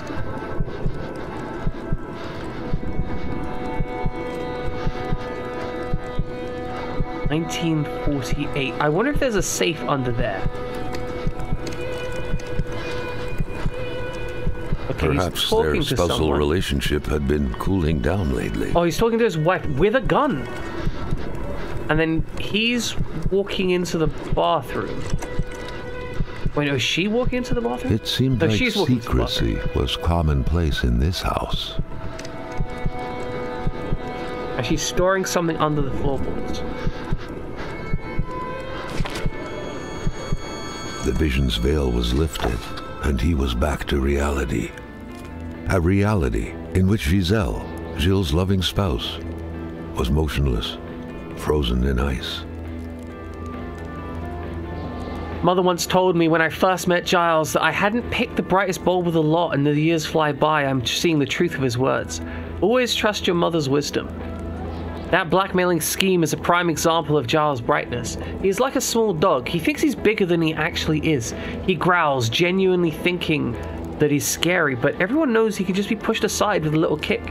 He truly believes that he can blackmail Hamilton, the big boss himself. It's going to be a long time in hell before my poor Giles can manage to pull off such a feat. After all, Hamilton's rich, learned, and influential man. Not only is that blackmailing idea bad to begin with, let's be honest, Giles is way out of his league. But Giles doesn't even know how he's actually going to carry this out. I don't think he ever would. He's just throwing random threats out loud in the kitchen. He says he'll do it eventually, but I know better. Successful blackmailing requires masterful cunning, and Giles is master of nothing. He is a slave and forever will be. I often look at that safe he keeps hidden in the fake wall, which he stores all these incriminating documents he intends to use. I just can't come to grips with the whole sheer ridiculousness of the thing. Oh fuck, I love tacos. I love tortillas. I love anything in a tortilla. And I fucking love tacos. They're just so fantastic. You just take tasty stuff and then you put it in tasty bread, and it's like, that's brilliant. How could you not love that, right? I think the best part is that when you have the tacos which have the meat from the spit roast, right?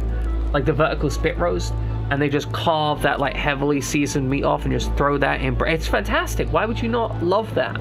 With just the right amount of fat coming from the thing. I'm gonna make myself hungry. I'm gonna stop talking about that. Food is too delicious. It is true that Hamilton would still have to figure out the combination of the safe where everything is hidden. Only problem is, Giles himself tends to forget the combination. He has a trick to help him remember. His father's first initial followed by 3 numbers I had to engrave behind his pendant.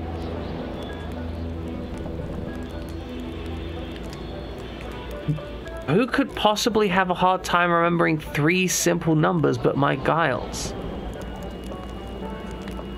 Giles has trouble sleeping. He will flail his arms and legs in his sleep. I told him this blackmail business would be hard on him, but that's the problem with idiots. They always think they're the smartest person around, no matter how hard you try to shake them. Hamilton will find out, and then we're done for. We'll have to move to Val d'Or and live with the small fry. I'm shaking as I'm writing this. I cannot believe I have taken part in this tragedy. Why haven't I done anything? Why do I feel so guilty? Poor girl. She was so young. Oh my god. Okay. So no, it's coming together. It's coming together.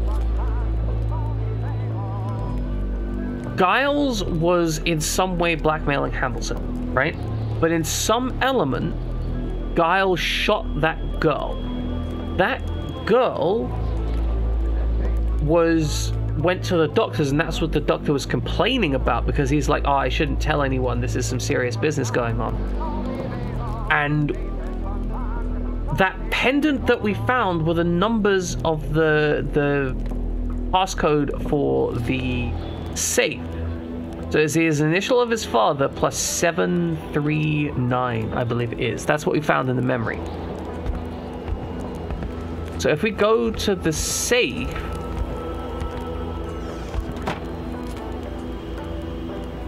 right, what is his father's name? Bertrand. So B739. Carl had seen that kind of safe before. With its double-layered security system blending letters and numbers, its code couldn't be broken by the common burglar.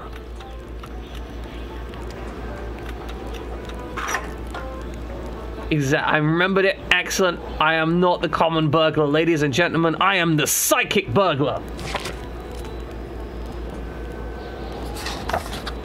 William Hamilton is a crook. He has been blackmailing everyone in the village, myself included, like the infamous Seraphine Baudrier.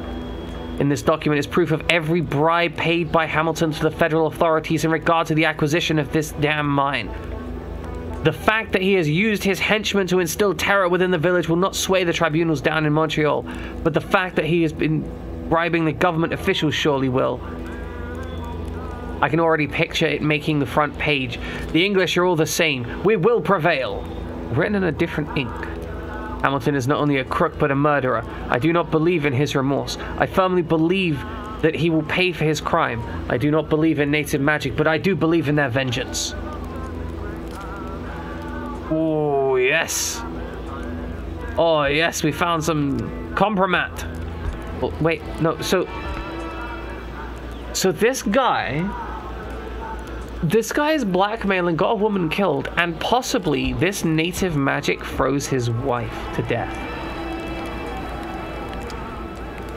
So where is he? Like, he left here with a rifle at some point. That window had seemingly been left open for a while, Carl thought. Given the punishing weather, it couldn't have been intentional.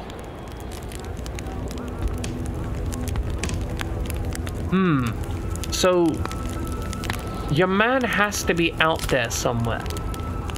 He has to be... Is he nearby? Maybe he's out the back. We're gonna have to search for Giles. The poor fool who thought he could blackmail Mr. Hamilton, even though Mr. Hamilton is now dead. Look at the weird ice cubes again. I don't know what these ice cubes are.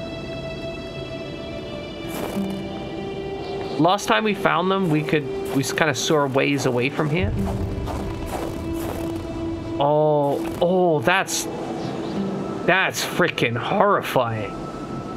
Like, you come up here and you see someone glowing in the window. That would scare the absolute bananas out of me.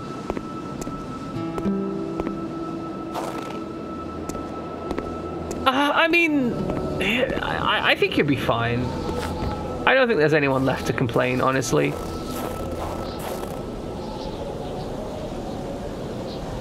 Okay, now this is a little bit dangerous because we're wandering out into the middle of nowhere with just, like, our camera. Now, last time we found one of these ice cubes, we found some tracks leading off to somewhere of interest. Let's see if we can find something here. Oh, there's footsteps. Okay, no, there's footsteps. We found these last time. Okay, let's go to the pictures and let's zoom in on. Where is it? I think it's this one.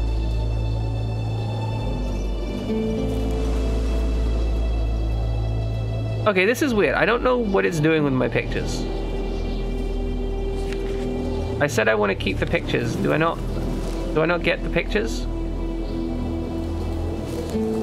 Of course, Mr. Quietus is here. He always hangs out here. This is the best stream that isn't his or yours, right? Like, that's how it works. Fright jamming, double dipping with dipping. Exactly.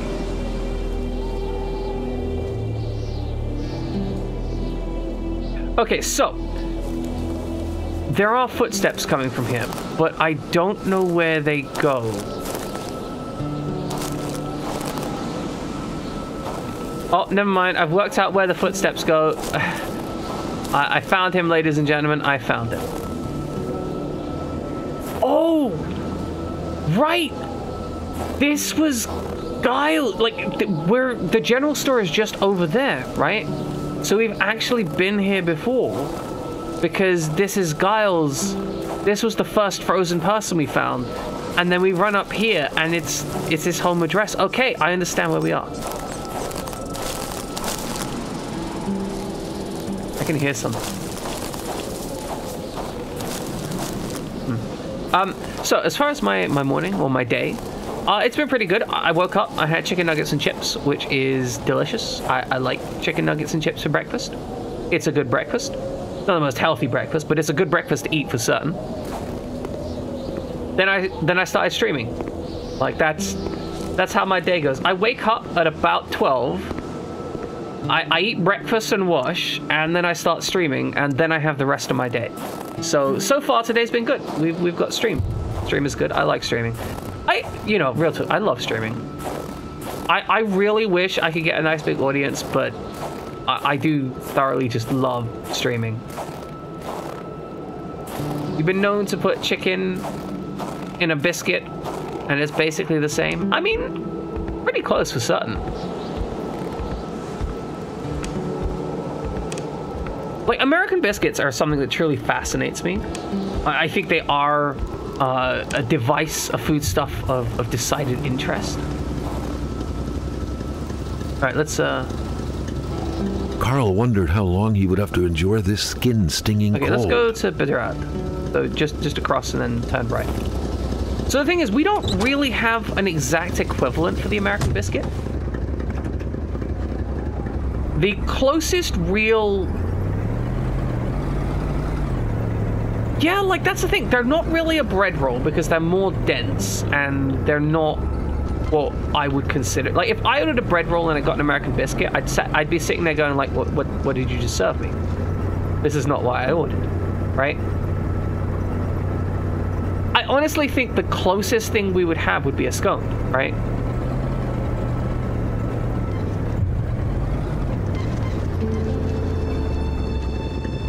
Like, based on what I've had of them, right? They're a very dry bread. They're very relatively dense. Like, compared to, you know, an actual roll or something, they're very dense.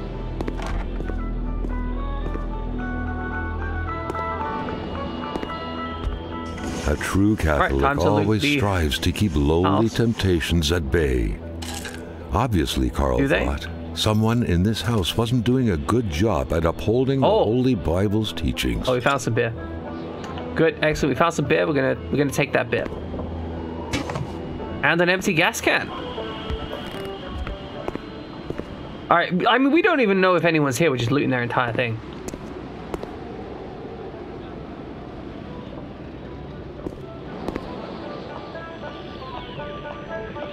So yeah, no, like they definitely have that place. I'm not one of these people who's gonna shit on like all of American food. American biscuits have that place, right? Like they're very much a thing. He didn't need to resort to petty techniques such as window breaking to find his way in. That's a fair reason as to why I would break keys where gullible souls hide them. Like, the house smelled like incense. The narrator is kind of a challenge here. Of peace. Because I want to talk to you guys, but he keeps narrating because we keep discovering stuff. This is one thing I will say about American sausages. They don't really seem to understand what a sausage is. I'm gonna be real with you. Americans don't seem to have full comprehension of a sausage in like the way the rest of the world does. The TV is on the other side. Is that your only thought process? You just gotta watch TV 24/7. You know what? Let's get some comfort here going. Good. I mean, it was a little bit away, yeah. So that's the thing. Like, American breakfast sausage is very, very different, and whenever anyone says like, oh, I'm having sausages with the meal, it's always something completely bizarre, right? Like, don't get me wrong, I don't think that they taste bad. I've had breakfast sausage before, right? Like, I don't think American breakfast sausage is a bad food. I just think that it is so far away from what I consider sausage. It would be like if I offered you a ham sandwich and then delivered you a bowl of soup. You'd look at it and be like, I don't understand, right? Yeah, exactly. Like, you'd look at it and be like, I'm struggling to understand how you go from A to B here, right? It's kind of like when someone gives you a mince pie, right? If someone gives you a mince pie around Christmas in the UK, that mince pie is going to have like sweet currants and all kinds of stuff in it. And if you've heard about mince before and you only have the reference of mince as being meat, and someone hands you a mince pie and then you bite into it and it's like super sweet currant-y goodness, then you're going to be like, I don't know what you were expecting me to enjoy here. But if I tell you the mince pie is, you know, a super sweet, you know, pie crust full of currants and stuff, you'd be like, oh, okay, I understand. Look, you can... If you want to practice autofellatio in the corner, that's absolutely fine.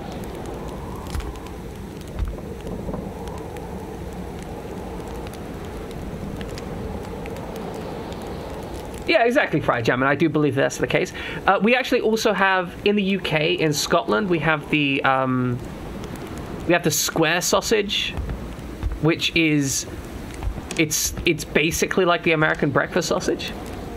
I think they have, it's called like a Sorne, S-O-R-N-E sausage as well, and it's literally just a square of sausage meat. Thank you, Ninja Killer.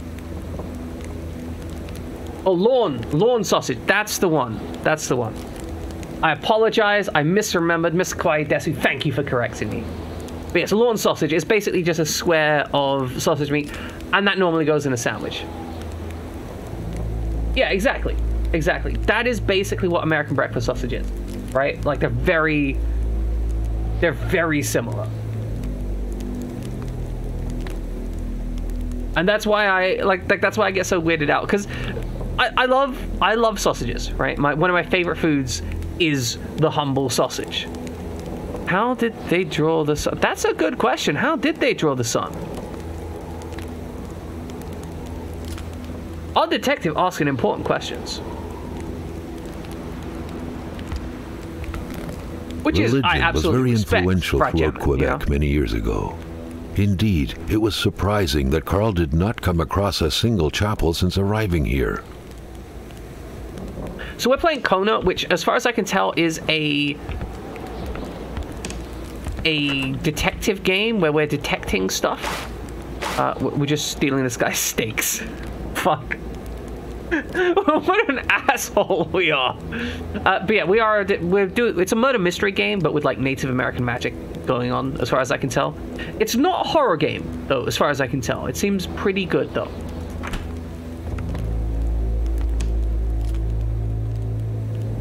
Right, exactly. Lawn sausage is very excellent. 12 types of bratwurst, also excellent. I would say bratwurst and British sausages are still somewhat different. Like, they're not one-to-one interchangeable. Yeah, don't drink Buckfast. Just don't. Like, it's bad for you.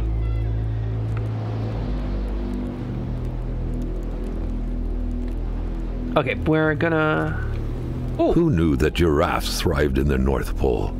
It has a fucking praise for top toys hat. was stupefying. One sec, we gotta get a picture of this. I don't even care. Like, Buckfast is terrible. It's genuinely like it will kill you because it feels like it. Okay, let's get a picture of it. We have to get a picture of this. Beautiful. Oh, the Four Loko. Yeah, no. I mean, Four Loko... I had a friend who had Four Loko once, and they went from being a decent person to being kind of a shitbag almost instantly. Deep inside the hearts of Canadians of old, to which the Bedards appeared to be closely related. Like, I genuinely can't think of why you would want people to suffer. Oh my god, these lights are terrible here. The perfect cookie-cutter Catholic family, most likely attending church every Sunday. Is there a church? I mean, we haven't seen a church. That was a specific issue that we got wet diapers. I mean, I guess it's a place to keep them, right? The family's mother must have spent her days washing the filth off her kids' diapers. Thank you for letting us know that video game. I appreciate knowing. Oh, I don't like walking through them. I don't like the fact that I have to walk through the filthy diapers. Oh, we can barely see in here. When he goes to Scottish conferences, he brings it back as a gift. Incredible. Okay, is there a light switch in here? Or is it just pumped? Oh, we got a lamp. Ooh. Now that's really interesting. You generally expect that a house that's full of very Catholic people would not adorn their house with the religious artifacts of other cultures, like of other religions. We're going to investigate that momentarily. I want to look in here as well. Get these lights on. So this appears to be the kids' room. Huh. Yeah, we are very multicultural here. 100%. You get to learn all kinds of new fun things. Dream catchers originated from First Nations legends. They were used to trap nightmares. Okay, so something I really enjoy about this this narrative here. The narrator specifically used the term First Nations. Which, as I understand, First Nations is the preferred term of the First Nations peoples, that is, the tribal peoples of America who were there before the colonialism happened. Now, I find that interesting because I'm fairly certain that nobody in the 70s would have used the term First Nations to refer to these people. And so it indicates that the narrator is, stepped back from the narrative. He's discussing the situation in the terms of what is here, but using modern linguistics to describe that. By comparison, within the terms of the game, it's still using more archaic linguistics. And I like that separation of, like, the player-facing stuff versus the game-facing stuff. Of course, I could be completely wrong, but that's a separate issue, and that would be my problem. The Bedards had vacated the premises. Carl gathered they would be of no help. Jean-Luc never had a knack for mathematics. Try as he might, he never realized that he simply cannot be the father of the child I'm bearing. But how can I be sure? I have to keep this a secret, at least until the time is right, when it'll be safe. Dr. Faubert told me that it would start showing soon, that I couldn't keep it hidden forever. Gotta muster courage, he said, with his usual condescending tone. Courage to face what's coming, but he doesn't get it at all. But he doesn't get it all. For him, it's just some childish affair. He doesn't realize that I brought eternal damnation upon myself. Mary is very sick, and Jean-Luc plunges into despair. I told him that something about the evil growing inside me. Sometimes I get the feeling that he can see right through me. My Mary's suffering, and I'm the one to blame. Oh, Lord Almighty, why do the children have to pay for their parents' sins? Mary has recovered, but there's something really gloomy about her now. She's always seemed so sad, like she's caught a glimpse of what dying is like. What if she's an unhappy child now because of me? Jean-Luc truly honored me 2 nights ago. Baby makes it. Dr. Faubert could convince him it was born prematurely? That's my only way out. We're heading to Lac Saint-Jean tomorrow to visit Jean-Luc's mother. I need to. The situation is untenable now, and I fear the worst.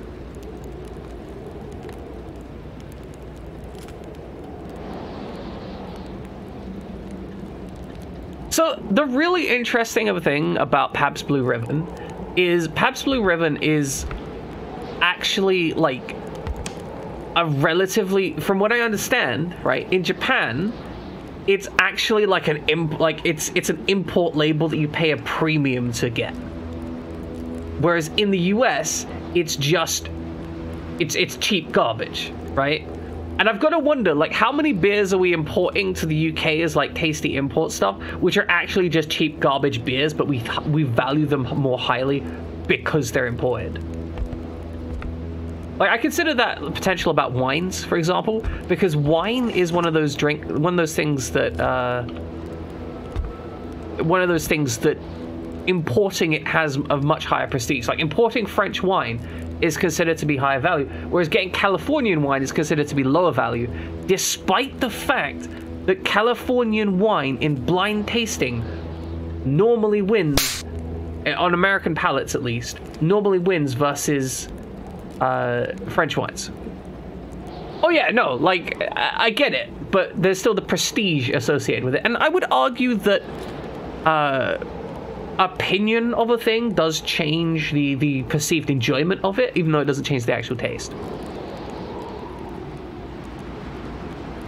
Right, exactly, Mr. Kwaidesu. Like, it's one of those really interesting things about humanity. Like, if you pay more for something, you will inherently think that it does more for you. I mean, look at high-end audiophile equipment, for example, right? That's another end of the perception of charging thousands of pounds for something makes people think, oh, that's super valuable and I want that, even though it's not necessarily any better.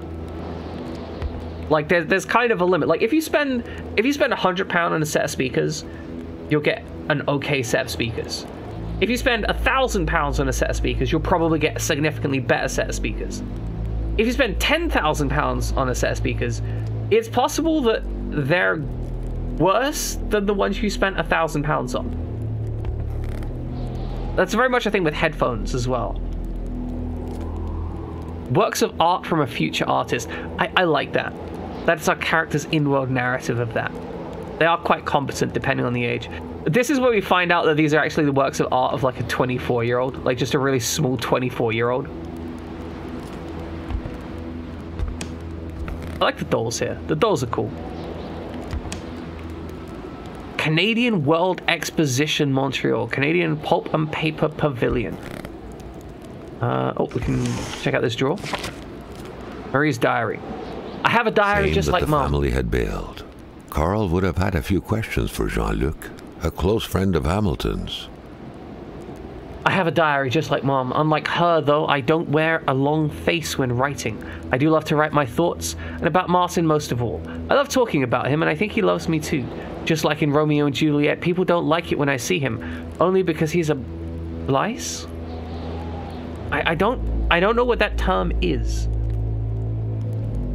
But just like in the story, nothing can stand in the way of true love. Is Blyce a family name?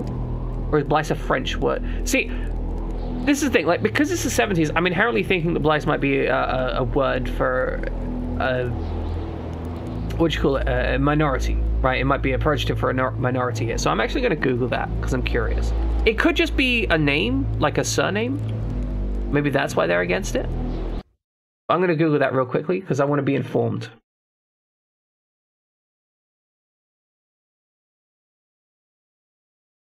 Okay, it looks like it's just a surname. Doesn't seem to have any major secondary considerations. No, it's always good to encourage kids to pursue their hobbies. You know, there's always, like, even if something is bad, even if somebody's bad at something, you should still encourage them. Like, you shouldn't lie to them. Like, you shouldn't be like, oh, this is the best art ever. But you should encourage them and be like, hey, you know, you put a lot of effort into this. It shows that you put that effort into it, and it's really important. I lost appetite. I can't sleep anymore. Every waking hour, intense shivers run through my body. Dad is making me see Dr. Faubert, with his big hands touching me everywhere and his foul breath exhaling all over my face. Yuck! I'm not sick. I'm in love. I love Martin so much. There's nothing I'd like better than thinking about us playing together, like we always do. I wonder if he found the key that I lost the other day. He was pretty sad when I did, because it was for his dad's garden shed, and Martin has always been afraid of him. I think Martin's dad is a bit like Dad's God. The key fell into a burrow next to the shed. Poor Martin, he cried like a baby, but I still love him. Mom often cries when she feels lonely. I think there's no reason for her to cry. Mom can be stupid sometimes. Dad works a lot because of that wealthy Englishman buying everything. That's what notaries do. They make sure that people get what they're paying for, basically. It's complicated, but that's how Dad explained it to me. The rich guy doesn't look half as bad as Martin told me he was. When I saw him this morning at Dad's office, he told me, call me Uncle Willie. I found that pretty funny. Plus he gave me candy. Okay, it was kind of old and dry, but still candy. I think Dad gets along well with Uncle Willie because when he's with him, he laughs the same way he does with Father Label.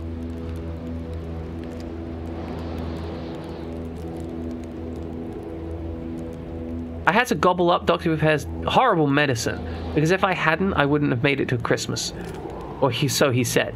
I haven't seen Martin in weeks, nor did I go to school for that matter. Dad has been praying beside my bed every morning for a while now, and at bedtime too. Today he went hunting with Uncle Willie, and he told me to ask God to bless him in my prayers. And yeah, exactly, Miss Kawaii-Desu.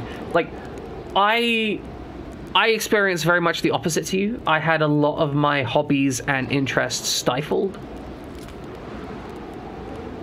And because of that, I really struggled to pursue things on my own. And then, like, that's affected me my entire life. I mean, it didn't help that, you know, childhood was incredibly abusive. But I do think that there are a lot of pursuits that I was interested in, which I ended up giving up on because they were actively mocked and stifled by the people around me.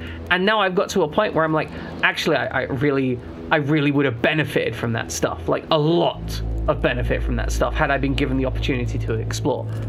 But I was told a lot of the time that, no, I shouldn't be exploring in these things. I should be focusing on other things in my life because of bullshit. And yeah, I'm really happy. Like, I'm really genuinely happy that you've, like, ended up in a position where you know, you were brought to be interested in these things, and you were allowed to be interested in them and encouraged to do so, and that's followed you through your life. I think that's super positive. I think it has to do with the medicine that only the richest of the rich can afford. Dad told me he'll be praying for Uncle Willie until the day he dies, and that I should do the same. God, Father Label, and now Uncle Willie. I wonder when Dad finds time to pray for Santa Claus. How can Mum be so stupid? And she's getting fat too. She cries like a newborn puppy all the time. It's so annoying. I came across Martin today. He seemed pretty thin, and maybe kind of dirty. He doesn't look as neat and presentable as Uncle Willie, that's for certain.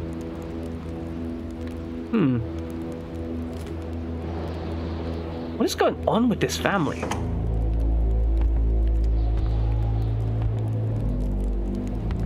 Is there something in there? I can investigate this. Okay, that makes sense. We're gonna leave all the lights on. We don't believe in turning the lights off. We don't believe in respecting family property. No sound on the line. Thank you, game.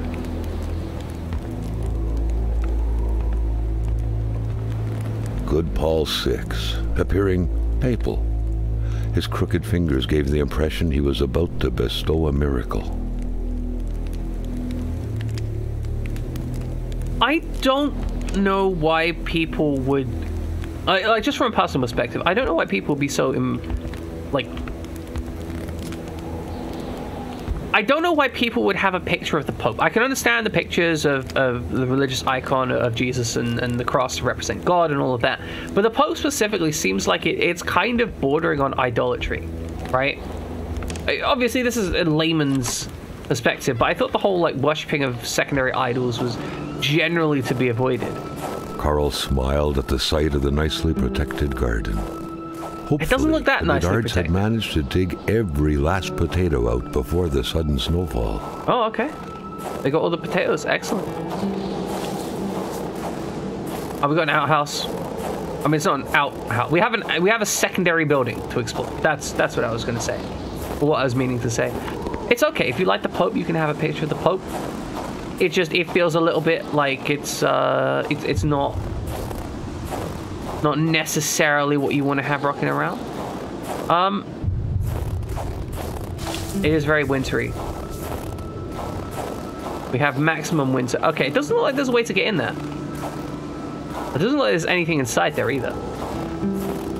Unless the front door opens and I'm just an idiot. Would you look at that? The front door opens. Wait, we already went in here. I'm twice as much of an idiot.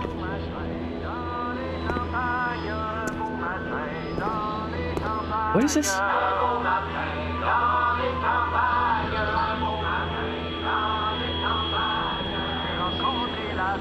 Okay, just listens to the radio for a moment there. My brain was just unable to consider anything else. Let's get out of here. I think we've explored everything we need to here. I don't think we're going to find additional stuff in this house. Also, welcome in, Dark Liberty Fox. I am pleased to have you here. We're playing Kona, which is a murder mystery game where a rich guy... We were going to a rich guy to be a private investigator for a vandalism case, but it turns out once we got there, he was dead. We got into a car accident on the way over. Consulting Anankos.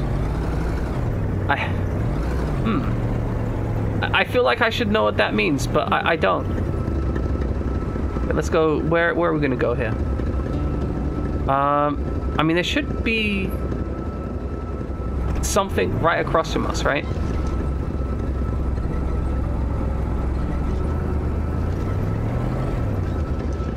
So if we go around here maybe, and then take a right, like let's take the first right that becomes available.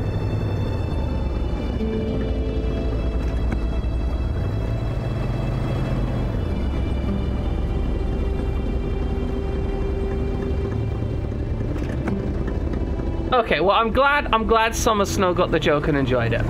I'm happy. I'm content. Like, sometimes you make jokes and it's for only one person, and that's absolutely fine. Did we go here already? I think we did. We're gonna run up here and check. Because I think this is the Giard? Oh, let's just... Right, this... Yeah, we've been here. But yeah, no, I appreciate that you guys are just having jokes between yourself. That's a positive thing. It's the sign of a community that's healthy. I don't need to get everything, you know? But I should get everything because I'm the streamer, so give me money. No, that's not how it works. All right, we went to the left house, so we need to go to Roy's house, I think it was, all the way down to the bottom. So we're going to go through here, and then we're going to hang a left, and we're going to head down to Roy's house.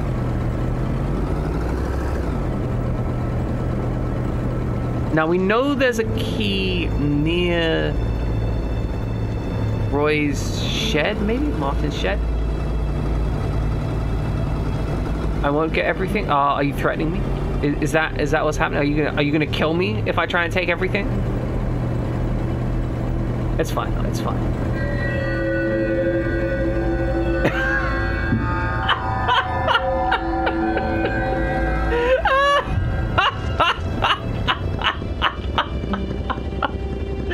Oh, I love that Big Bone apparently got a sub. No, that's beautiful. That's wonderful. Dark Lovey Fox, I appreciate you so much, but like, Big Bone Bot stealing the subs. Oh, that's beautiful. Unless you intended to do that, in which case that's even better. Like, I absolutely respect that. The idea that it just happened by random happenstance is so funny, though. We fled. It was getting too dangerous. More people live in North Manistan. It will be safer there. Jean Roy. Now Big Bone Bot can use my emotes for a month. Beautiful. You know what? You know what? We're going to have to make that happen. 1 second. Let's see if I can make this work. Here we go. Here we go.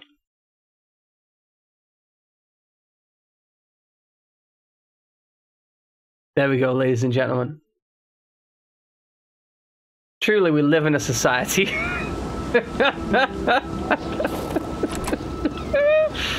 You know what I think the best part is? It was a classic Canadian house, except for the absent horde of kids that would normally be swarming about.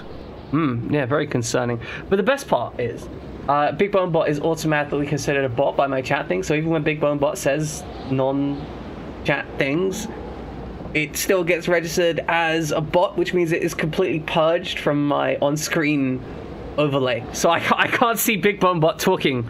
I can only see you guys talking. Which, you know, it's useful for most of the things, but, like, it's just amusing that is the case in this particular situation. Let's get some lights on in here. And, oh, no phone line. Phone line is broke. Okay, so we have some kind of weight limit as far as items go. Simone de Beauvoir, and books. Claude Lévi-Strauss, Hannah Arendt, Roland Barthes. Carl was surprised by the literature filling this liberal-leaning bookcase. Could there really those be liberals intellectuals dwelling in this far-off land? Intellectuals? Liberals? Ooh. How dare they?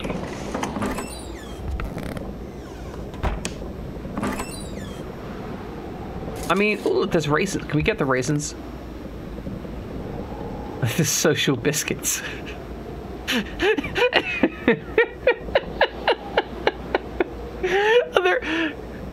The social biscuits.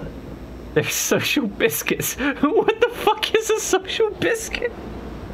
I don't understand. Like, is a social biscuit the kind of biscuit? Like, is that a biscuit with like conversational prompts on it? Like, I don't know. Talk about the time. Like, there's just a biscuit which says in it, talk about the time, the last time you ate bread together or something. Talk about your worst fears. Oh, was it? No. If you were a pizza topping, what type of pizza topping would you be? It's a biscuit you can eat with other people. Okay, fair. Dark Libby Fox, that makes a lot of sense. Also, there's just bread. Like, they're just leaving the bread out here? Like, who are they leaving this bread out here for?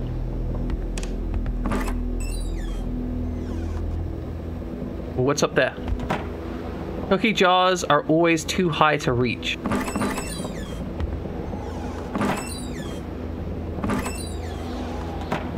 I mean, that's... Can we jump? Can we jump? We cannot jump for the cookie jar. What do you know about... What do you know about the moons of Jupiter? Asked the biscuit. That is exactly the consideration. What do you know about the moons of Jupiter? You see, personally, I don't know that much about the moons of Jupiter. Now, we have stolen some steak from a fridge. They have a lot of meat in tubes. I'm not gonna lie, that's a surprising amount of meat in tubes. And is that spray cheese? Please tell me that's just spray cheese in there. That's... Oh, they've helpfully damaged or abused the typography, but like that's clearly Heinz tomato ketchup, right? And that's clearly Kraft spray cheese. Beautiful. And we got some spaghetti sauce. We should have given that to Summer Snow. She could have used that to make some food. Oh, the doctor said she'd give me that almost meat. Exactly. Exactly. You don't need meat, you need almost meat. The couple radiated something akin to lightheartedness, to freedom. Perhaps some people out there truly found a way to live happily ever after. Maybe these guys just having a real nice life. In his youth, Carl figured right away that the man must have been some kind of wildlife officer. Not counting broken moon parts. I mean, how do you define a broken moon part? I mean, okay, we're defining all moons as satellites, right? Because that is the technical designation, right? They're all satellites. So what do you define as a broken part of a satellite, and what do you define as an actual satellite?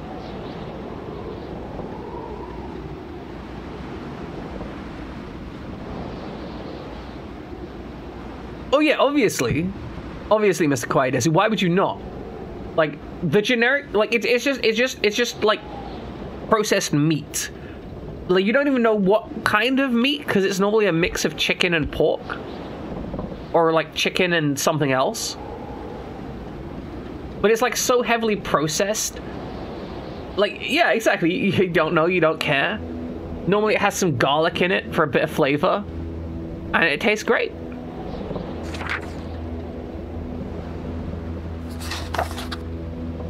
The Fantasy, page 3.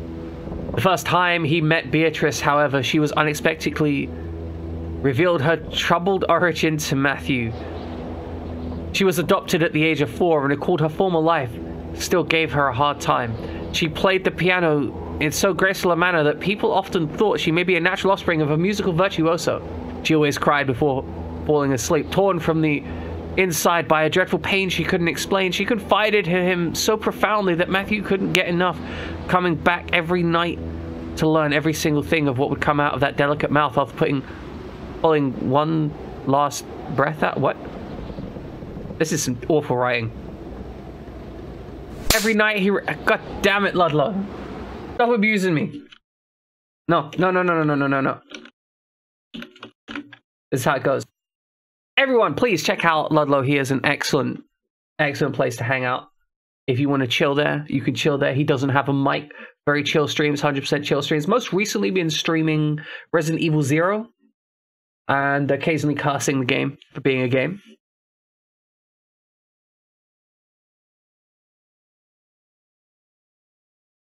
But please do check out Ludlow. And Ludlow, I do hope you sleep well. So why is he talking about pulling one last breath out of it? Is he trying to kill the person? Every night he reflected on what the death of Beatrice would mean in terms of losses to humanity's common heritage, be it the sound of her sobbing or her piano melodies. The compulsive tapping of a long index finger on the temple when she harbored dark thoughts or any other little thing. It didn't matter. Everything would indiscriminately vanish. Everything. All these thoughts were made for some blissful slumbers indeed. Then days became weeks, and before he knew it, it was Matthew's turn to throw his secrets at her, his hopes, his cries of despair, as if throwing coins in a wishing well. She'll be dead by the end of the month, he promised himself. What the fuck is this shit? We got some like murder fantasy stuff. Deeply troubling. Is there a light switch in here? What is it with none of these houses having light switches? And also having a gun rack just hanging out there. The two lovebirds were still going at it 7 months later, though confiding fears and desires alike near the fireplace several days a week. The populace took notice, and the wounding words eventually found their way to Matthew's ear, prompting him to take action to prove his gentlemanship. He had to ask Beatrice's hand in marriage. He would have more than enough time to kill her later. The day when Matthew stares at the motionless ceiling just like he did 20 years ago, he still wonders what he would be removing from existence by slitting Beatrice's throat. What he would be depriving his children of. As if soothed by his fantasy, he gently drifts off, smiling in the night. Okay, you've just delved into the whole moon topic. Please enlighten us. I always seek to improve my knowledge of things. There's literally no light in this room.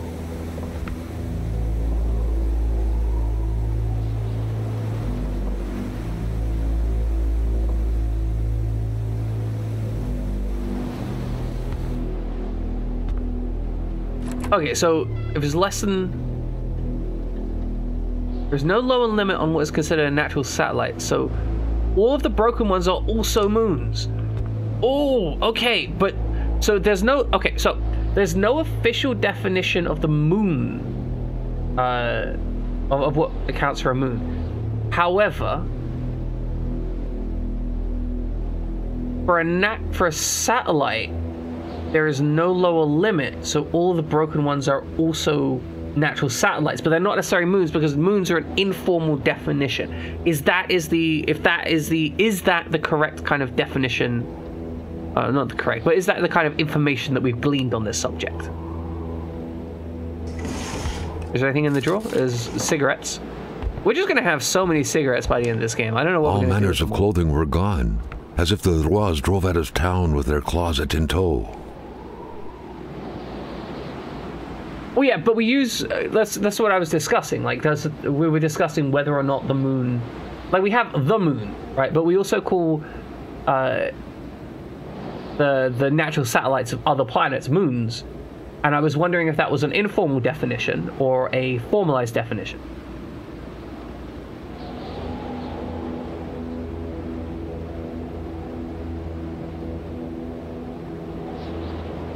Right, the International Space Station is a satellite for certain, but it is an unnatural, it's an artificial satellite.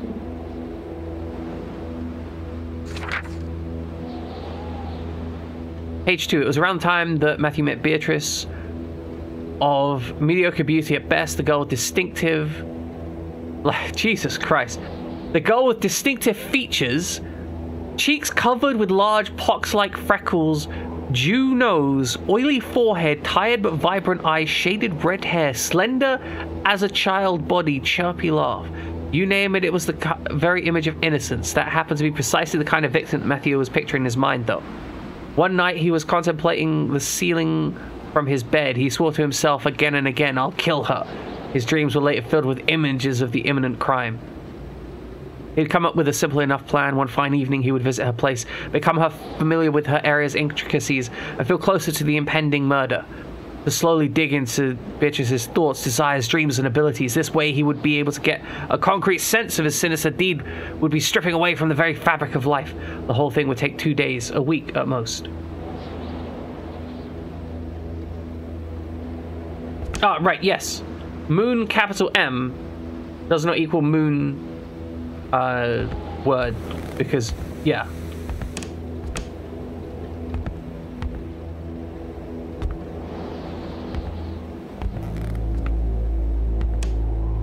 And yeah, like, there's a lot of stuff that isn't necessarily usefully defined. I mean, that's kind of why I posed the question of the specifics, because we have so many bits and pieces that are not well enough defined that I think they're worthy of, you know, the additional brief of discussion.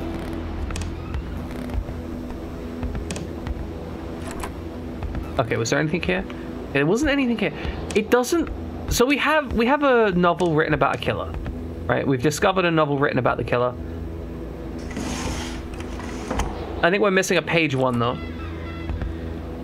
Like, that's a key aspect. We do have page 1 that we need to find. I haven't...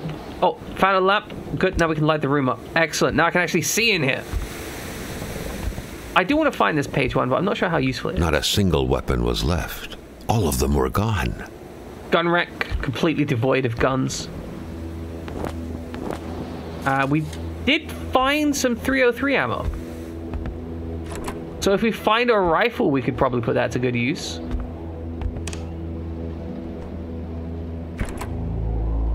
And Kona Polly. You win if you pass go. Amazing. Yeah, like I was gonna say, that seems to be a reoccurring issue where there is so much that is poorly defined that it actually becomes difficult to talk, like especially as a relative layman, right? Because I'm not skilled in knowledge of, right, exactly, like I'm not well versed in astronomy, so I can't give you absolute definitions of anything. Oh, this is page 1. Matthew had to add murder to his curriculum. He was fond of new experiences. He was looking for thrilling ones. Unlike Rasenklov, he wasn't about axing an old Jewish hag to pieces to test some lunatic theory. He just wanted to know how it felt.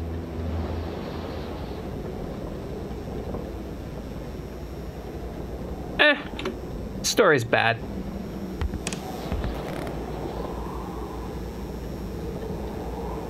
Okay, Pop Time is clearing the neighborhood.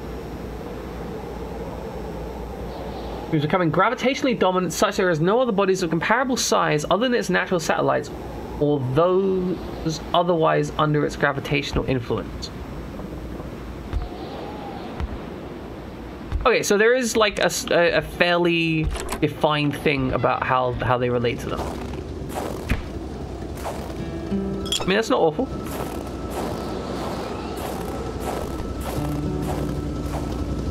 Yeah, I mean, there was a whole period of time where we had no idea what's in it. Now we give them, like, kind of uninteresting names, not gonna lie.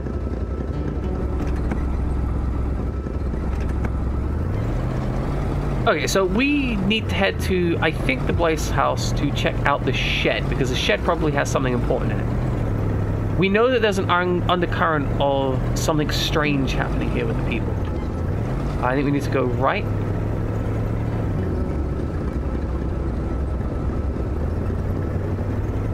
No, we need to go left, because you see that rest stop is no longer available, so we need to go right because the road is broken up. I mean, yeah, like the doors all close themselves. It's wonderful. We don't have to worry about that. Okay, so we want to head. Do I have to get out of the car to check the map? I think I do. Because this map doesn't have names on it, but this one does. Okay, so. Okay, we want to go to the Blythe house, because the Blythe house has a shed on it, and the key is going to be in the guttering near the outside of the shed. So, we're going to go north, round the general store, and then first left to the Blythe house. I believe, however, I'm actually overdue for taking a break. I think. But I wish I could keep track of this shit better.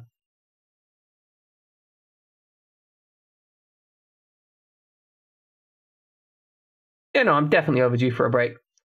Okay, ladies and gentlemen, it is break time. We're going to take a break. I should be back in 3 minutes. Water, stretching legs, you know how it goes. I still haven't got the chicken alarm, Cortez. Because it feels kind of weird paying 10 quid for a chicken alarm. Not going to lie. It's not ideal. I did look them up, but I feel like they shouldn't cost £10. It's £10. It's £10 for a chicken alarm. Look, if I get an alarm, it'll be. Don't let me, folks. I haven't typed break yet. You can't do it yet. But yes, I will be back in 3 minutes. Leg stretch, water. You know the drill. Back in a bit. All right, ladies and gentlemen, we are right back at it. I literally guessed. That's how it works. I guess at random sometimes I get them right. Damn it, just... I should just have like an auto replace. Anytime you type something exclamation mark starting with an F, it should just pull the faithful command. We have so many people over 100 points now. It's kind of cool. Okay, right, we're gonna take the map.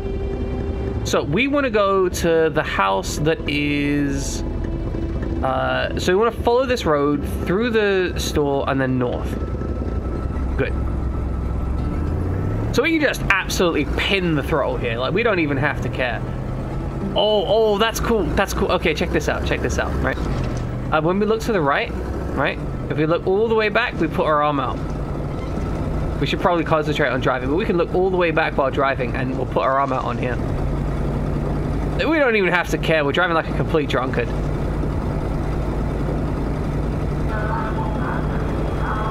Oh yeah, get that classic music on with that occasional mic frequency stuff.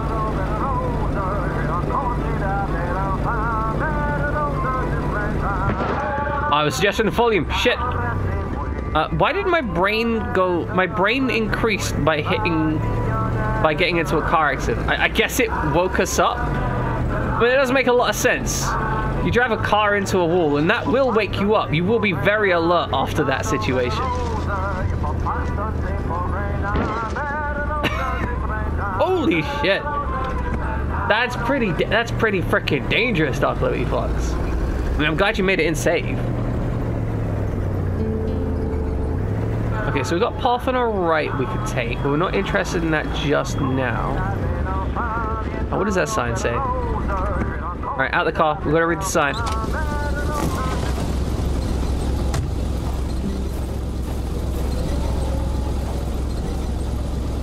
The sign says... trucks and snowmobiles that way. I think... No. Yeah? I mean, that's all I can imagine the sign saying, right? Okay. Well, we're going to the left anyway. We're okay. You know, yeah, like, being absolutely, like, jacked on adrenaline will keep you awake. It won't keep you, like, particularly functional, but, you know, it will keep you awake.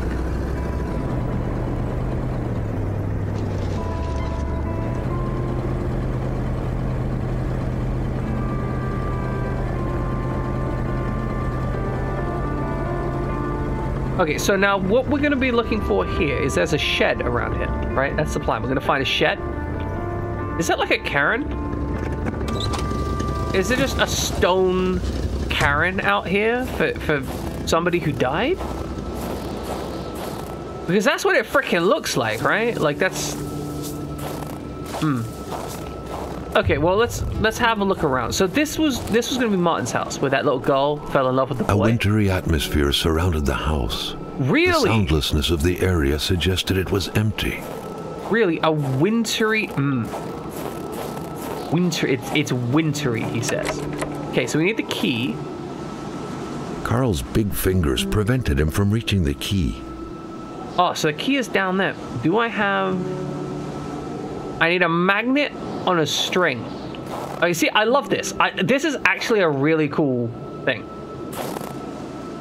There's the little icon for the item that I need on the right-hand side. It was so the game is very already clear. Carl did not feel his toes anymore. You don't need to look for these things. Your character's already had an idea. Your character already knows what they need. They need a magnet on a string.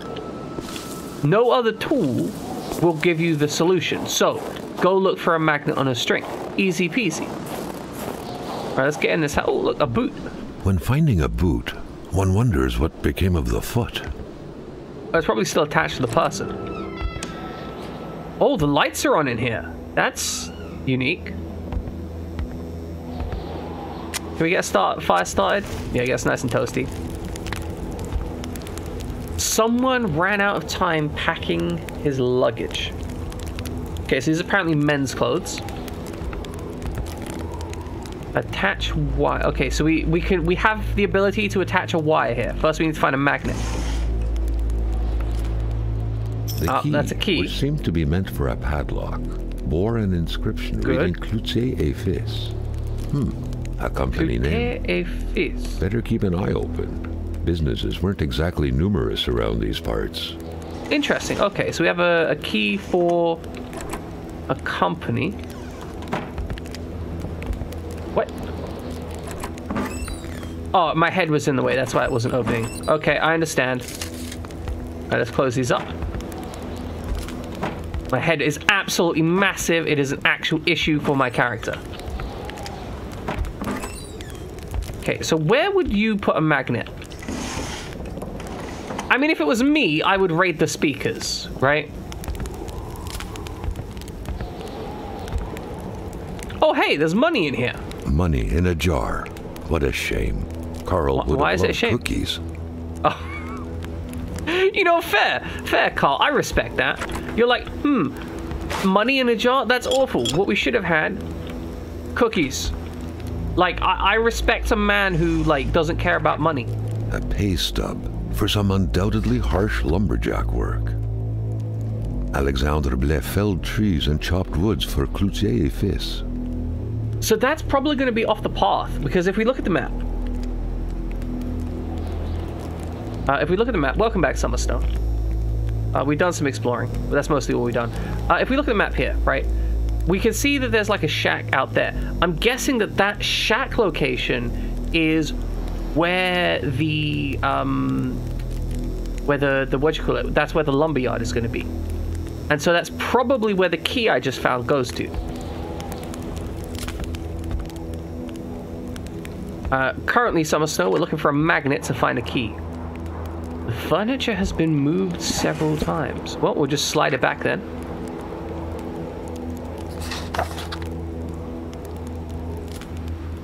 Please excuse my handwriting. I'm in a hurry. I have to leave for North Manistan with Mum and Miss Roy.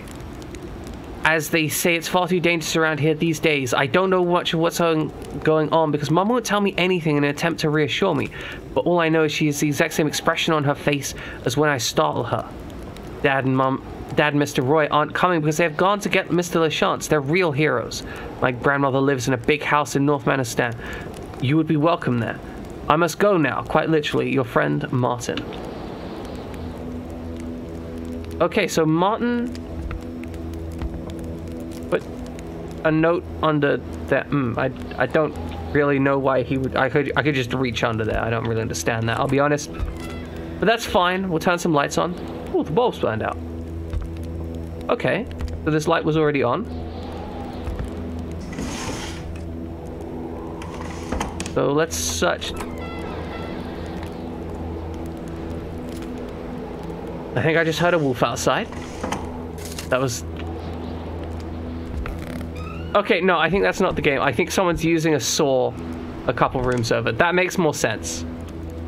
Yeah, okay. I was scared by noises I could hear, but you couldn't. Over the last few days, a lack of resources forced the death investigation of Pierre Blaise to come to a halt. The autopsy of the body conducted over the last few weeks didn't reveal any clues to help the investigators, who refused to comment on what would happen next. This new development is happening in the context of the hypothesis of an accident still, in spite of skepticism expressed by the local population. On the ongoing official cause of death provided by the the ongoing official cause of death provided by the local authorities. The incident is said to have occurred in the forest of Lake Atamipek. Pierre Blaise was found lifeless 2 weeks ago near a footpath leading to the soon-to-be restarted mine. Blaise, an engineer by training who was working on behalf of a consortium headed by William Hamilton, was reportedly in charge of the development plans surrounding the reopening of the mine. At first, police had disclosed the body had been desecrated. Today, the official version is that it was partially devoured by beasts, hence the original assumption that a crime had been committed. I do have electricity. I might have wire. I could probably salvage wire. I do think the suggestion of the fridge is actually a good one. Okay, I don't see any magnets on the fridge, sadly. I don't see any magnets in the fridge. Well, that is pain. There are no magnets in or on the fridge. The picture I don't think my character knows how to make an electromagnet, It was though. the same wallpaper. Judging by the smiles, nobody suspected the impending misfortunes. Yeah, so Martin is, I guess, the kid there. So Pierre would be the father, and he's dead. And then there's the mother there. Little Martin Blais with his Uncle Pierre. Oh, is there was a deep sense of bonding and pride coming out of the picture. Carl felt sorry for the man. No one deserved such a cruel fate. It's fair. I mean, look, if I if I had the capability, I would just tear this radio apart. The radio has a speaker, and its speakers have magnets. But I'm guessing we have to find one, you know, like free-floating, sadly. I do wish we could tear it apart. Just... Oh, sorry. I was like, oh, I need to read this in French. No, it's just Joe Dassin.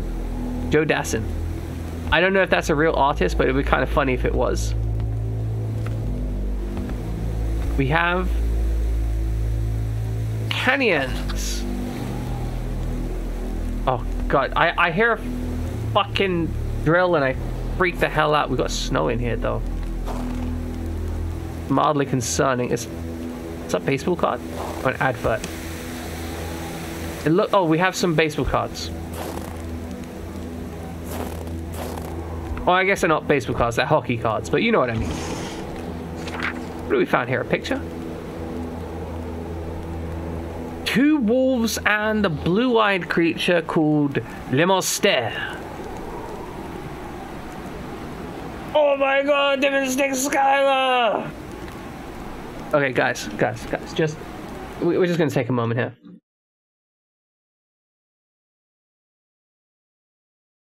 Okay, so just... What? Wrong thing. There we go. No, don't do that. There we go. No, I know... I have the command, just fucking... The command keeps trying to autofill, and I don't want the command to autofill. There we go.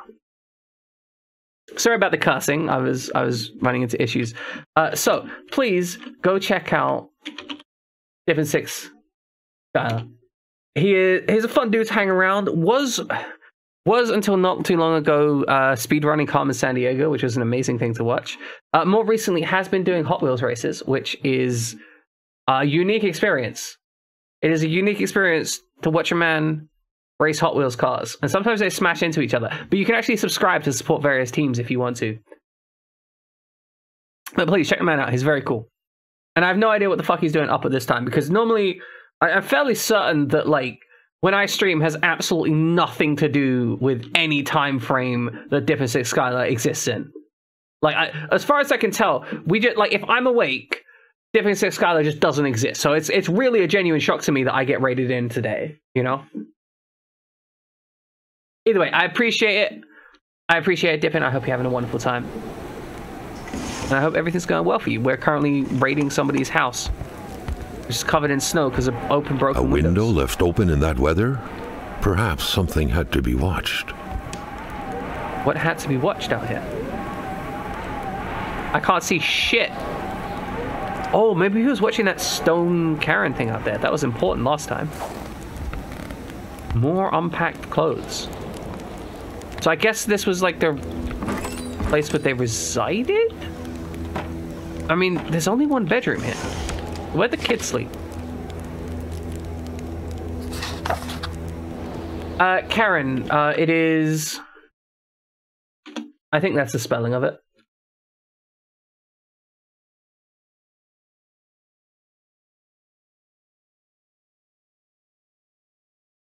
But it is, yeah, probably that Karen.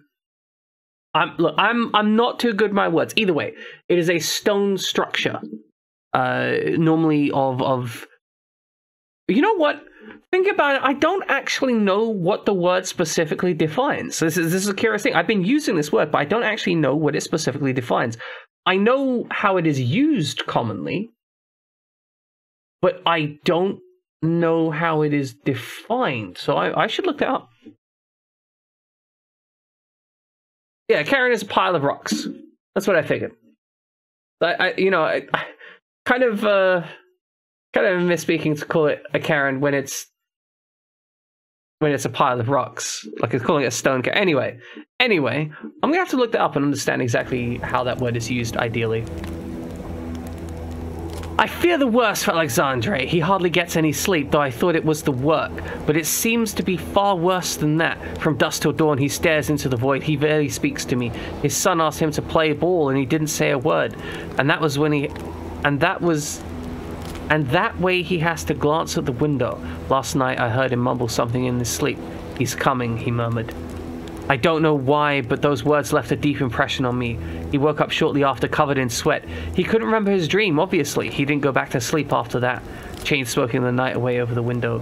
He told me to pack my things in the morning. I wonder why. Does he himself know? We're waiting, but for what? I think I feel a dread. He just imagined a golem wanting to speak to the manager and was confused.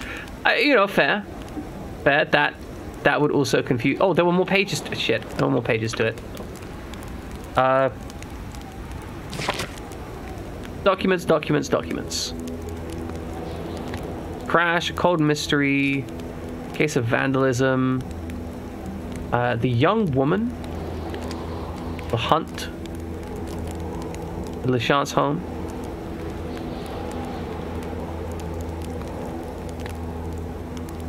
I feel a bit less lonely because I knew people were shooting people with arrows.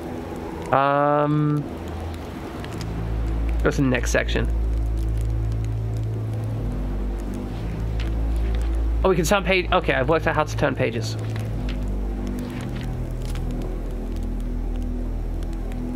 No, that's fine. I recognize that I am your pocket buddy. How do I get to the documents again? I want the documents. Well, shit, it's gone forever, I guess. Oh wait, no, maybe there was... Aha! Documents! Fuck, that's a lot of documents. Okay, can we change page? Okay, that was the only page. Never mind, we found it all. We're all good. Only the tormented mind smoke in bed. I feel like addicts smoke in bed. That's the key thing. Addicts smoke in bed. Oh, that's a point. Pocket lag. Like, so would that like, would the nature of that be that like you just have like a lag bubble where people are rubber banding around you, or not?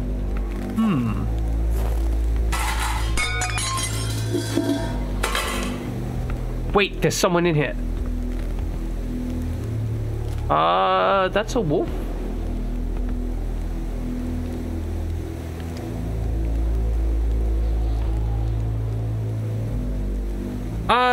We can just wait until he goes, right? Like, that's an option. Is that an option?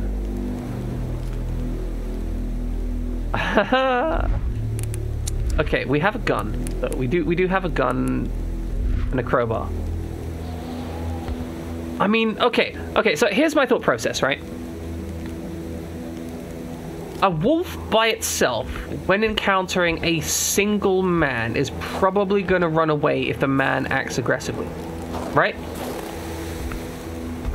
Like that's fairly lucky. It's not just gonna sit there and hang around. Like it's probably gonna run off with the meat that it's got, you know, fair, but that's fine. Oh, somebody's been drinking in bed. That's unhealthy. So I think we just go, like, I mean, it's got food, right? Like, that's the thing. It has acquired some food. So I think maybe we just go out there and swing at it a bit. It should run off. Okay. No, it's fine. It's fine. Yeah, okay. This is okay. I'm okay with this. Wait, what the fuck?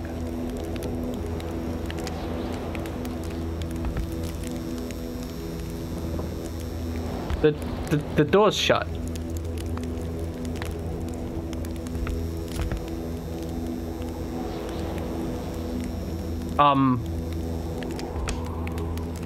Have we got fucking ghost wolves in this shit?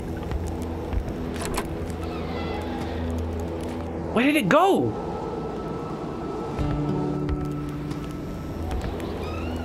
Oh, I'm deeply concerned. Where did the wolf go? Okay, so we've got ghost wolves. Ghost wolves confirmed. I'm glad it got the steak. I don't have a problem with that. I hope it enjoyed that steak. The spirograph amused Carl. It was a nice modern toy, aside from being repetitive by nature and completely useless. Still, it found its way into many Quebecois homes.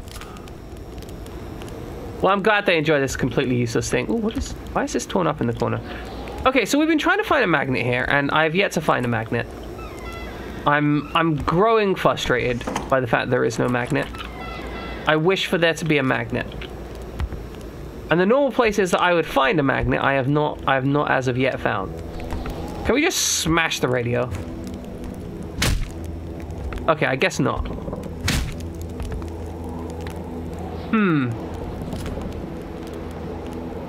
I'm glad Frog also enjoys the spirograph. I think they're kind of cool in terms of like the mathematical nature of them. They're a very mathematically driven way to produce artistic elements, you know? Where is this freaking magnet, boys? Maybe it's in the cairn. The stone pile. I shouldn't use words that I don't know the definitions for. Like, he was looking out here at the stone pile. We do have an outbuilding. Maybe it's in the outbuilding. Okay, so not seeing anything. I guess we're just gonna leave the engine ticking over indefinitely. Okay, maybe it's out in this building up here. I don't know what this outbuilding would be. Oh no, that's a shed. That's where we need to go. Okay. We don't have a magnet. I need a magnet. I would expect to find a magnet in here somewhere, right? Like, the most likely place to find a magnet would be in the building. Oh, it's just creeping on these windows.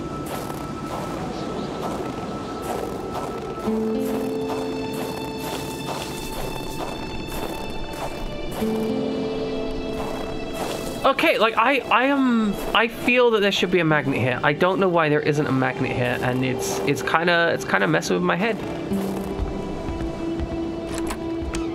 Okay, wherefore art thou magnet? We're gonna have a quick run through. There's wire here, but no magnet. Check all the cupboards. All the cupboards. But no magnets there. No magnets there. 0% magnet. 0% magnet. Maybe I need to find the magnet elsewhere. I mean, it'd be kind of weird if I needed to find the magnet elsewhere. Because so far, everything we've needed to... Actually, no. Everything we've needed to solve problems hasn't been at the problem location. We've just thus far not been inconvenienced.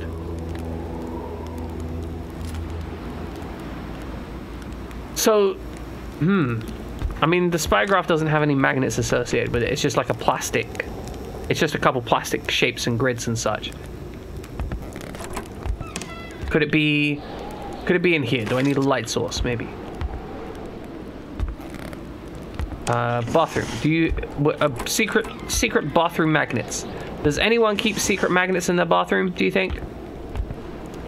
I mean, probably not, right? Like, this isn't the place where you go. Oh, that looks like painkillers. Let's close these and get out of the way. We will be stealing the painkillers from the bathroom. This is an ideal. How many painkillers do we have at this point? It's actually a serious question. A bit of reading to pass the time. You're not wrong. Okay, like, let's... What is in our inventory? Oh, we got some steak. And we've got 4 shots left and 30 in reserve, I think that is. We have 9 painkillers, 16 cigarettes, 3 beer bottles, 1 water bottle, and 1 first aid kit.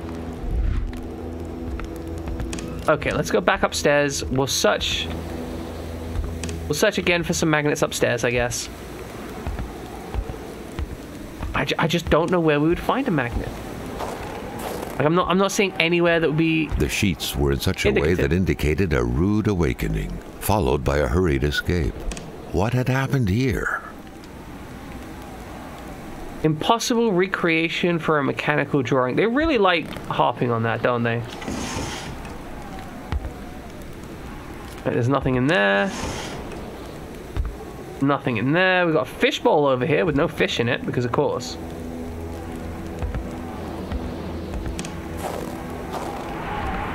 A window left open in that weather? Perhaps something had Still to be nothing watched. there.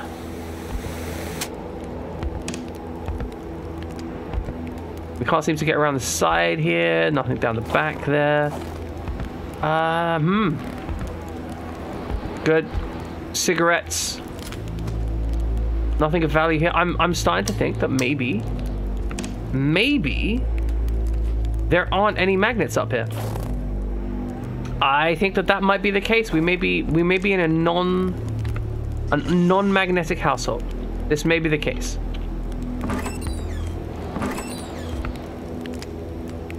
Okay, right. This household doesn't have any magnets in it. We need to find magnets elsewhere.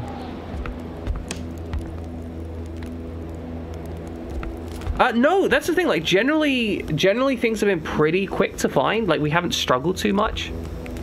So I can only assume that there isn't a magnet here, or I've just been really lucky so far. Like, we found the place where we're meant to attach the wire to the magnet. So I'm kind of really torn there. I mean, I guess we're gonna have to come back and check out the shed later, because there's no way that we can find anything here right now. Like, unless the magnet is out here somewhere, which I doubt.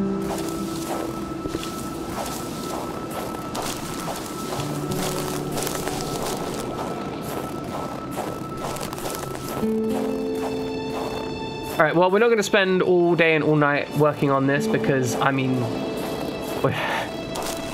like we're already. So this is the thing with this game. Like, I'm just chewing up the hours playing this game. I mean, I'm enjoying it, but like we're another like half hour into the game, which is not what I was expecting. Ah, shit! I have to hop out of the thing. Then check, then work out where we're going. Okay, so open the map, thank you. So what we're gonna do is we're gonna go down this path, and then we're gonna see if we can't head up to this shack over here. We're gonna go from here, take a right, then a left. That's gonna be the plan. Maybe there's a magnet in that shack. We do have some quality music in. Barely hear it though, because our radio is kind of shit. I'm terrible at driving. Like 100% awful at driving. Okay, so we're gonna take a left. No, right then left. Good.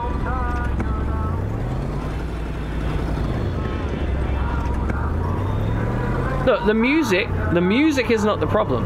The radio is the problem. So it keeps cutting out and being quiet. Okay, let's try heading up here. Alright, so this is private, which means we're going to loot it entirely because we don't believe in privacy laws. But you know what? It kind of makes sense given the circumstances. Okay, this definitely looks like... Oh, there's wolves have been here. Wolves have definitely been here.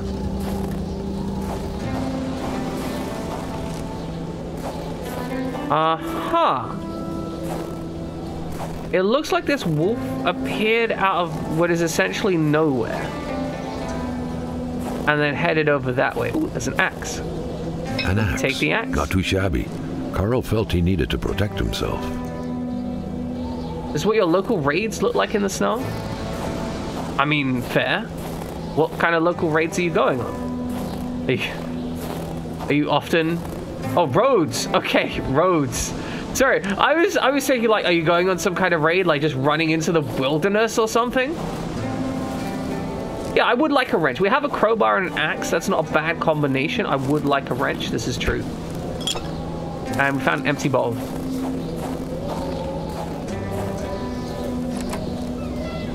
He was a typical shack, just like the ones you hear about in Quebecois legends. Local lumberjacks used it to rest and twice a day eat up their pea soup. Pea soup. Delicious. I actually quite like a good soup. Half full or half empty? Access denied. Who quits a game one step away from victory? Oh, we have won the game. That is the point. Like, everyone seems to have kind of disappeared in the middle of doing something here. Like, it's very, very few times has it been something like where they've been like, oh yeah, we're good, it's all fine and dandy. No, it's always been like, we're just about to do something, and then bam. The leftover food, the clothes, the general warmth of the place, no evidence of escape. Carl was sure of it. People were here not long ago, and they expected to come back. Yeah, like, there's the whole assumption of return.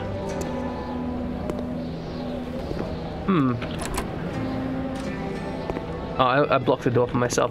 All right, what else might be around here? It looks like there's a whole route out here, so I think we're gonna follow this down and see if we can find any more buildings that way.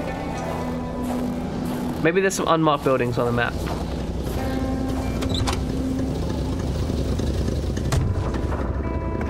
All right, let's have a quick glance at the map. Okay, so there's at least one other shack. Okay, so we're not actually in a shack, we're just at a rest stop.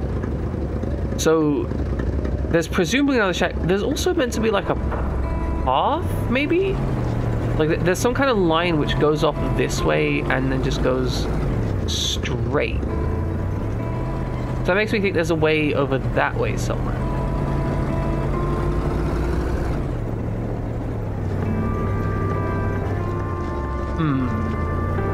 Okay, well, we'll continue this way. We will hopefully come across... Oh, 10 miles an hour, it says. Nice and slow. Okay, fair enough. Looked like there was something in the distance. Okay, we got building in the distance on the left.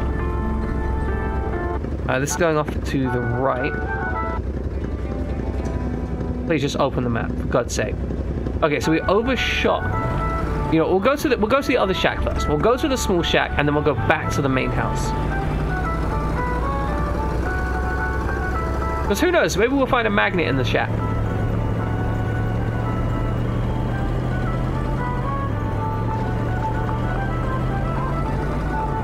I'm digging this music though, not gonna lie. Ooh, we found another burning arrow. Huh. Okay. The crossbow bolts had the same origin. Carl was sure of it. Who was it? Why the burning arrow? And more importantly, what was being hunted like this? Or footsteps. Where do the footsteps lead?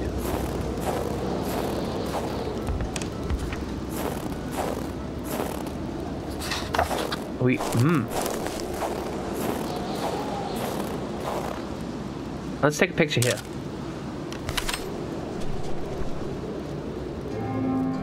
Okay, so there's someone running away from wolves this way. I think if we go this way, we're gonna find something. And we have indeed found something. Those are wolves.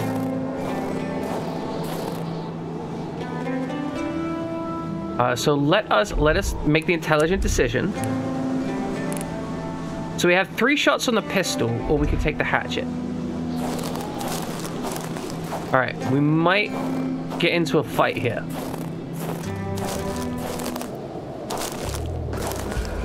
Okay. Okay, you wanna fuck with me? I will kill you. But all I want you to do is run away. Okay. There we go. Run away. Never thought he would be dancing with the wolves. Yeah, that's it. Sprint away. Okay. I'm sorry I had to kill you, buddy. But like, I need to investigate this shit.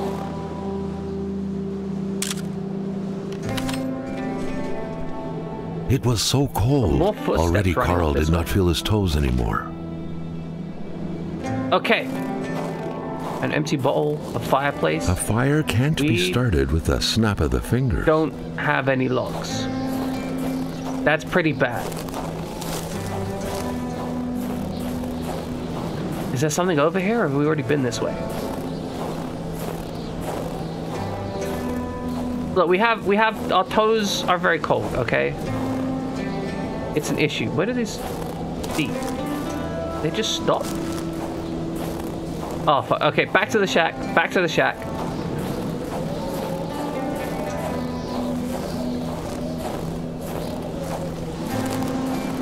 Look, I didn't go straight to murder. I just need them to go away so I can investigate this area. I wouldn't have fought them if I didn't feel that it was absolutely necessary. But there might be a frozen corpse over in that way. In fact, where are we? Yeah, like there's definitely something out there that way. Okay, we're gonna go back to the shack and try and warm up because we're in a bad state, right? We are freezing to death. This is not the situation you want to be when traipsing through the wilds and dancing with wolves.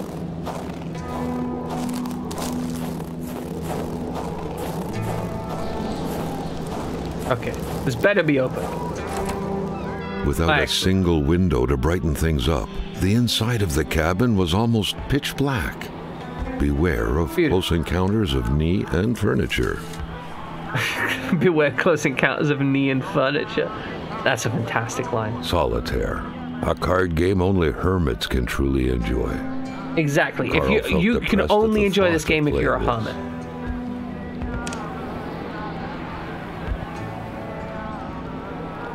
The toothbrush is still wet.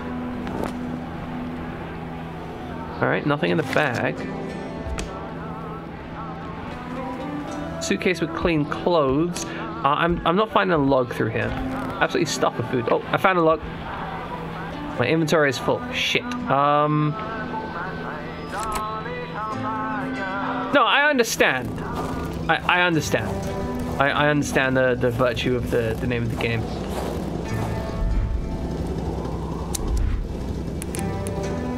Okay, let's put some stuff in here. It seems like we're gonna have to put some stuff in here. We have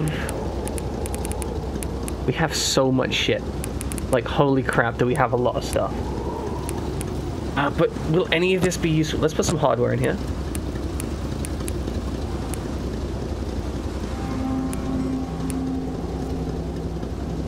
And some steak. Oh, I wonder if we could have used the steak to appease the wolves. Nope, instead we just killed them. It's fine. But we are definitely going to need to heat up a bit.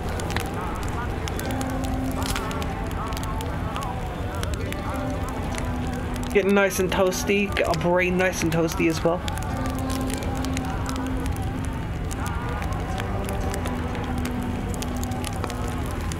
Wait until that brain has maximum positive numbers. Okay, I think we got maximum positive numbers. And we don't have a magnet in here, which is a pain in the ass, but it's fine. We have found a first aid kit though, so that's nice. And some duct tape.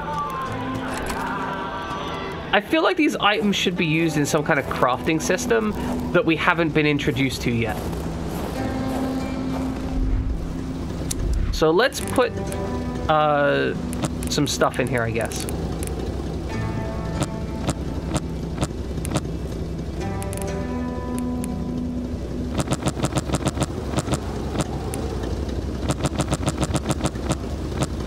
Probably don't need this many matches, right? I haven't used those for a while. I don't think we're gonna need them immediately. Put a med kit in here. Put some painkillers in here. Put some beer bottles in here. Like, I have no idea if any of this is important to me. But I haven't had cause to use any of it, so I don't know. Okay, we're gonna get nice and toasty. Oh, we already are nice and toasty. And then we're gonna head back out to investigate that locale. What if we could take the truck out a bit? Like, how far can we drive the truck? I know it's not exactly like following the rules of the road to drive completely off-road and chase down wild wolves in a truck, but I think we should try. Oh, okay, never mind. This is as far as we can take the truck. The truck has a very defined range, and this right here, you never leave it. You can't leave it. 100% done for. Oh, more fire starting materials. Okay, so we're gonna chase this to the location that the wolves were at, which I think is actually just over here. Yeah, I can kind of see it in the distance there.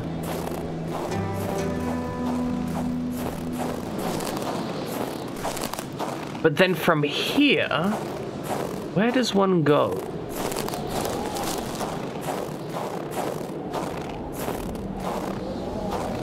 Like, there's clearly a fire out here. I mean, I guess we just continue to follow the wolf tracks, right? Like, the wolf tracks seem to coincide with chasing of people, which seems to be important. So if you run over here, good. And we do have our trusty axe if we need it. That's not our trusty axe. But we do have a trusty axe in case we need it to fight off the wolves. Okay, there we go. Wolf tracks this way. Now, I would strongly recommend that if you are in a wilderness situation that you don't do this. Running off randomly off the wolf tracks just in the middle of nowhere seems like an unhealthy thing to do.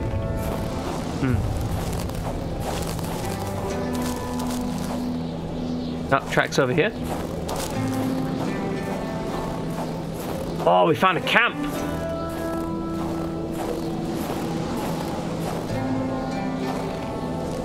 We cannot investigate the camp. Okay. We can find some matches, though. Okay, so whoever... The wolf that came by just kind of wandered past here.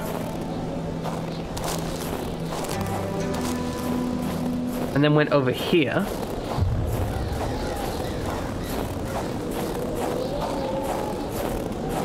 Where are we going?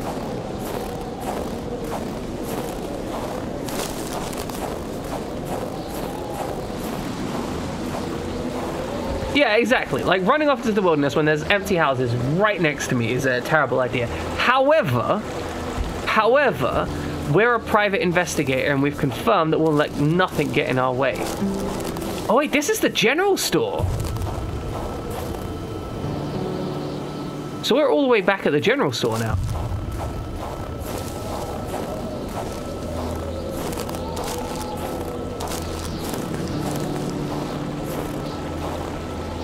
Like, we're way down here. We know there's 2 campfires out in here. It's cabin A, cabin B, and there's a shack.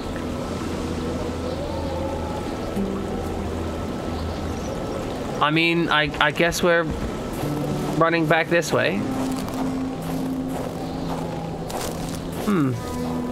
Okay, well, that didn't seem to reveal much to us. Like, we found some footsteps, but I don't know where they're going.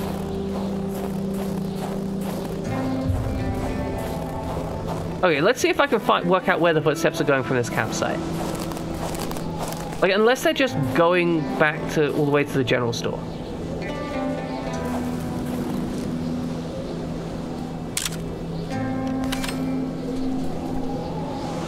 Carl wondered how long he would have to endure this skin-stinging cold. There's no footsteps in this picture. But there were footsteps over here, right?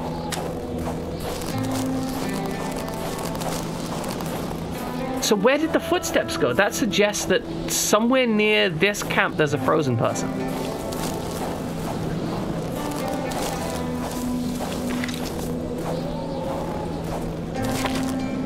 That's not the one I wanted. This is the one I wanted. Alright, let's head back to the fiery bit. Because we need to not freeze to death. Freezing to death is suboptimal. Shockingly enough, dying of cold, not optimal.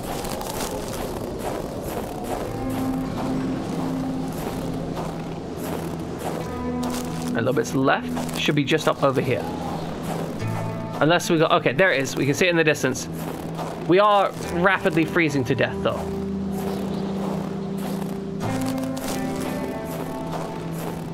The question is, how rapidly?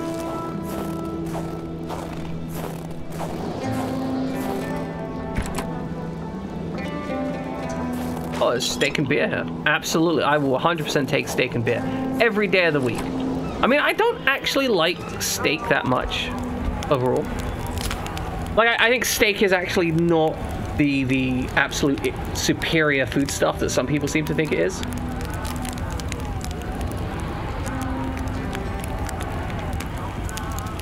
Precisely. Always remember that if you don't say yes to the cold can't do anything because your body just has ways of shutting that down. Mostly by virtue of you dying. That's how that works. You get cold and then you die and then the cold can't come in anymore. That's how it works.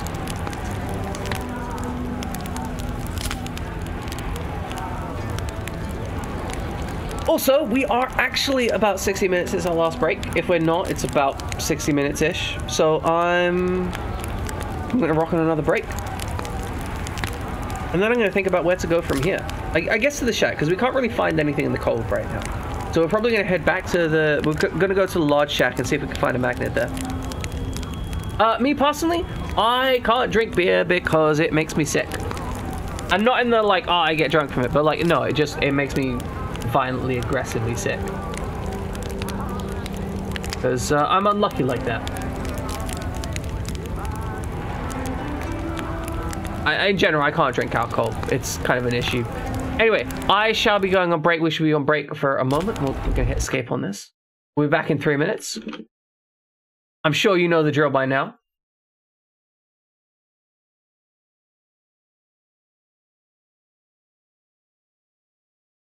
Wait, hold on. Okay, yeah, no. We are on good time. We're a little bit early. It's not fully on 60 minutes, but it's fine. Tacos and no beer, that's a terrible place to be in. Unless you can't drink beer. But anyway, break time. Break time, water, rest, stretch legs, so on and so forth. Then we come back, and then we'll be on time. It'll be fine. For some reason, I'm getting super anxious about taking a break too early. But I'm not taking a break too. It's on time. I just need to stop being paranoid. I'll be back in 3 minutes. I'm amazed that you two knew that. Why did you know that?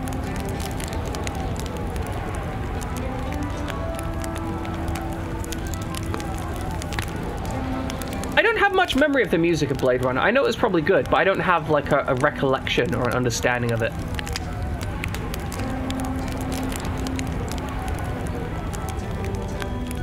It's okay, you can follow Summer Snow too as well. That's absolutely fine. You don't have to follow Fried Jammin', right?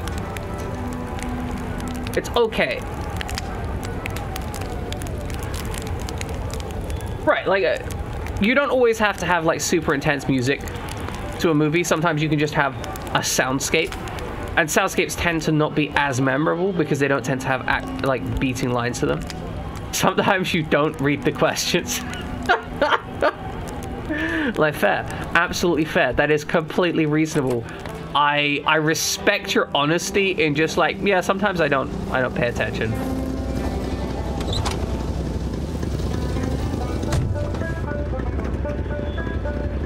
Okay, let's check out our map. So we want to turn around and just head backwards, basically. That's our goal. We're going backwards in time.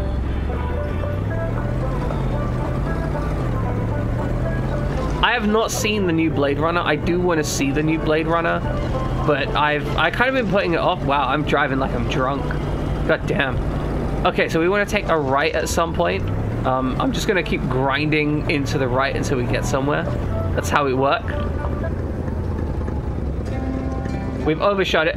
We've overshot it. All right, I'm going to back up. We're looking for a turn to the right. Is that a turn to the right? Can we turn there? Yeah, I mean, it's meant to be really good. Like, I'm not saying that I'm not gonna work. It's just a case of like getting around to it, right?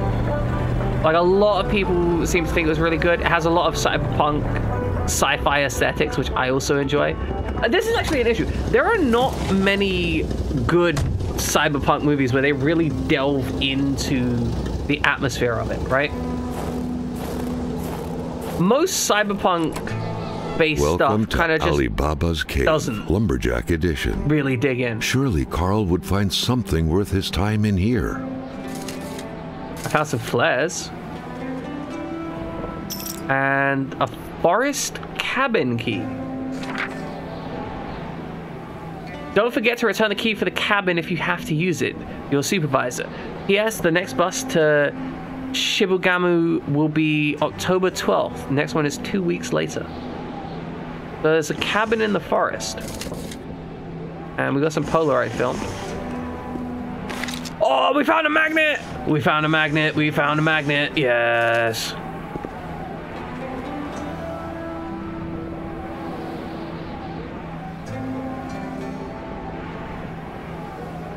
We have, ladies and gentlemen, we have found a magnet. I was right. It was in this hut. We are superior. We can go back to the Blaze house and we can put that magnet to good use and then grab the key and then unlock the basement and it's going to all be wonderful. I don't know if there's anything else here that we need to check out, so we're going to do a quick run around the periphery.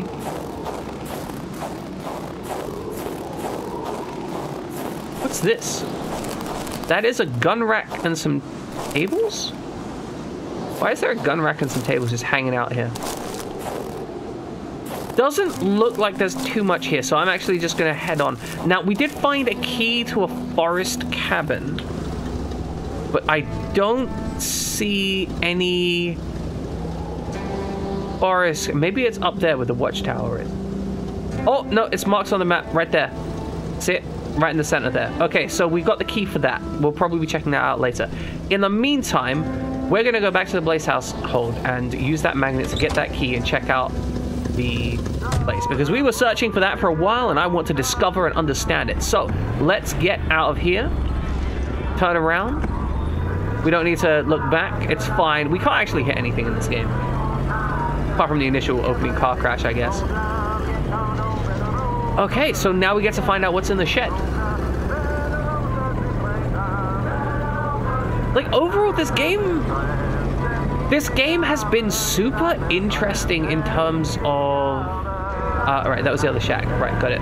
But this game has been super interesting in terms of, like, understanding a narrative story. It's felt very tense, but it hasn't felt scary, if that makes sense. Like, I've cared a lot about what's been happening here, but I haven't necessarily been, like, super paranoid.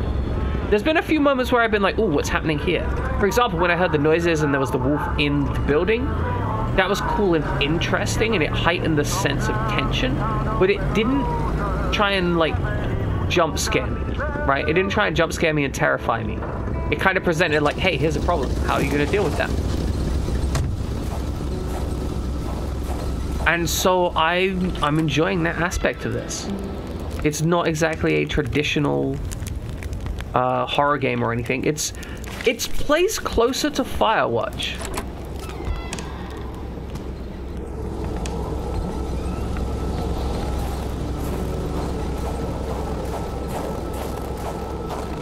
All right, let's get this key.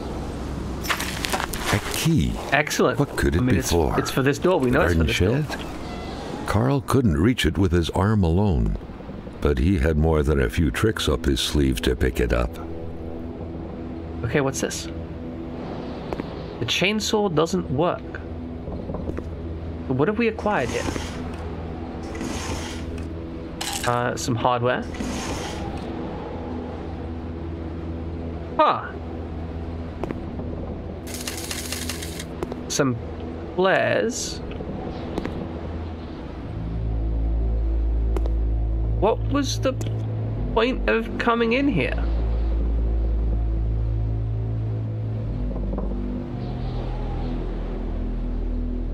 Was Snow Crash the one with the...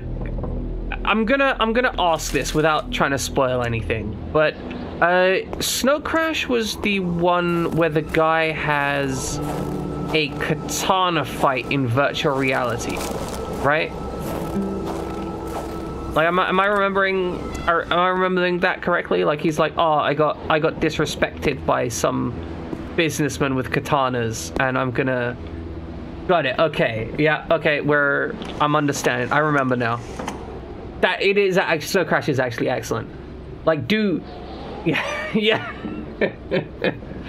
So absolutely, read Snow Crash. It is 100% a thing you will enjoy. It is not like, it's not exactly sane, but that's okay.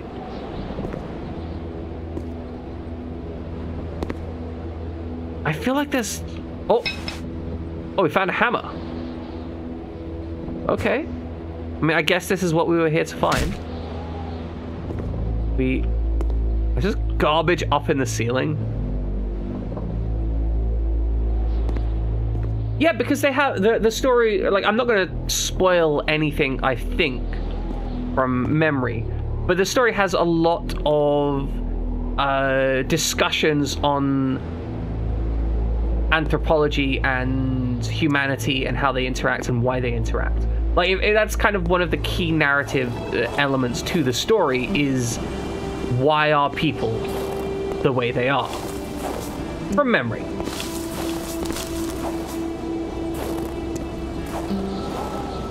But okay, I think we've got everything we could out of the shed. Why are people? Because nobody stopped them, that's why. Okay, no, I think all we were meant to find here was a hammer. I'm not sure what purpose that's. We can apparently carry multiple hammers. So maybe we'll need to use that later. Exactly, it's about time somebody stopped humanity. Terrible, terrible collection of individuals. Okay, so we're now at the point where I don't have, like, a solid piece of direction at this junction. I guess we did find the key to the cabin, which might get us more progress, potentially. So that's where we're going, I guess. And ultimately, we probably want to head to the Hamilton's residence regardless. I need to turn around.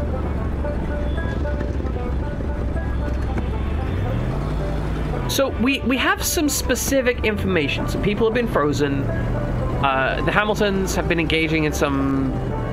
The Hamilton family has been engaging in some concerning practices. Let's get the map out so we can drive and ride at the same time.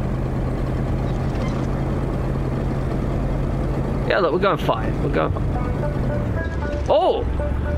Oh! Oh, what is this? Are you okay out there? There's a fire, though, I think, so we can probably warm ourselves on it. The track was fresh. That meant the car sunk down just a little while ago. Now, where the hell could the passengers possibly have gone? Carl was becoming increasingly convinced that this was not normal hunting. The game that was being tracked was fearsome, so much so that the hunter didn't dare approach it. What could it be? What about Uzbekistan? Are we going to Uzbekistan? A lone boot. That's the other lone boot. We found one other boot. Ah. Oh, you're right. They could have gone to Uzbekistan. You're not wrong. It's a bit of a trek, but they could have made it. Anything in the glove box? Okay, looks like the car is devoid of interest. And it has a crossbow bolt in it.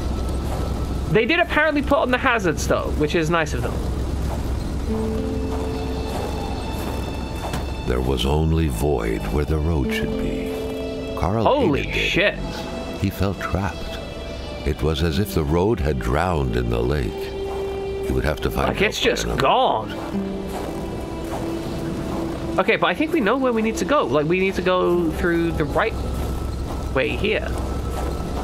Someone must have dropped this in a hurry, but whoever did was heading into the woods. Wilfred Roy. Carl's tracking instincts were quickly kicking in. Someone must have dropped this in a hurry, but whoever did was heading into the woods.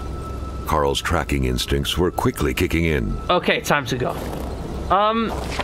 I don't believe so. I don't think it has anything to do with the long dark. But, I mean, I genuinely don't know. Like, I want to be clear. I picked up this game basically, like... I picked up this game for free from Amazon, from the Prime subscription stuff.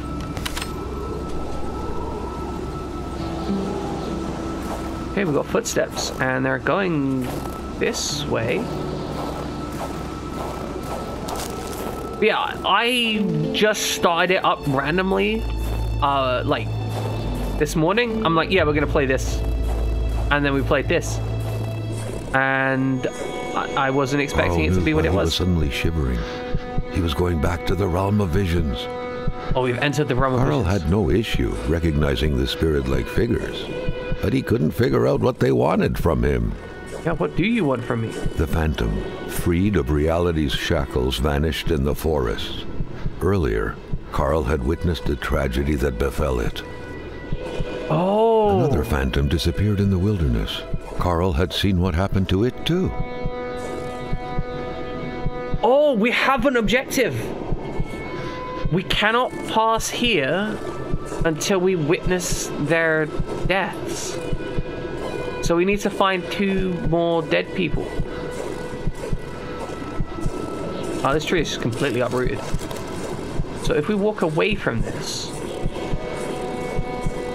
Carl sensed that the cold was beating a retreat, as if he was moving away from some kind of center of gravity. Ah. Okay, so... from here, we need to find where the corpses are. So, if we check the map, right? If we check the map, we know that there is. Already, Carl did not feel his toes anymore. My toesy is all gone. We know that there's probably something near cabin B, right? There's something in that area between the general store and cabin B. And we can't go past the ice wall until we find something else. So there's probably another one in Bloon or Lamont. That's where we need to go. Like, this has given us a really clear indication of objective, which I appreciate. The game has gone, hey, your goal is to find these people. Find their last moments so they can pass through the ice wall. And yeah, like, this game has...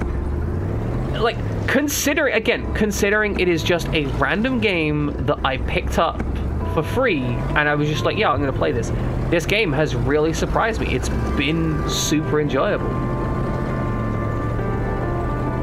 So I think we want to go to the east.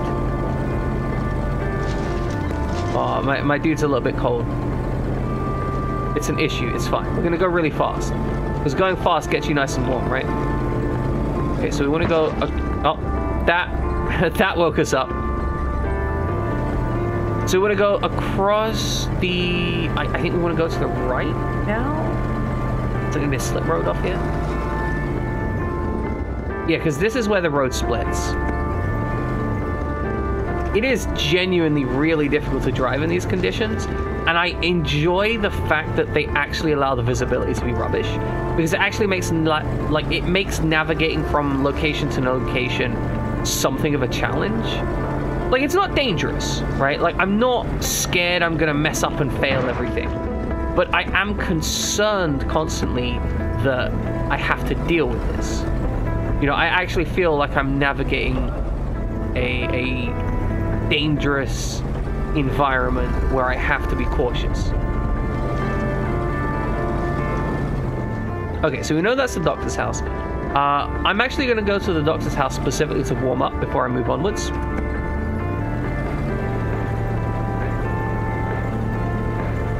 Because my character is ice cold and I don't really want to die while I'm running around exploring if I find something cool.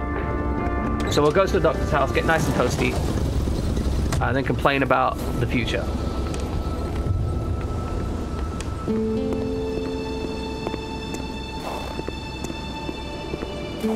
Alright, in we go. Should be no problem. Hopefully we won't get attacked by wolves. Ah, we have an issue. We're not getting colder, but there isn't any wood here. Oh yeah, no, like, obviously, if we were in this situation, when locking a door isn't enough. What? Oh, because the door is barricaded. So hopefully there's some wood we can find around here. Normally the wood would be right there. This is something of a concern. I guess we're going to have to leave here with some rapidity because there's no fire here for us. And I don't have any wood available. So we're in a dangerous position right now. So let's venture up here. You know, cooled us off, but didn't provide us any advantage with regards to temperature. So that's kind of risky. I think when we're in the car, we're at a relatively neutral temperature. Like, we don't get hotter, but we don't get colder. So let's hope we can find some wood and a fireplace at one of these next locales. All right, so we're gonna hang a left out of here. All right, where's the next locale? It's gonna be on our right, and there's a fairly big loop up to it. It's a pretty long driveway, but that shouldn't be too much of an issue. This looks like it. Good.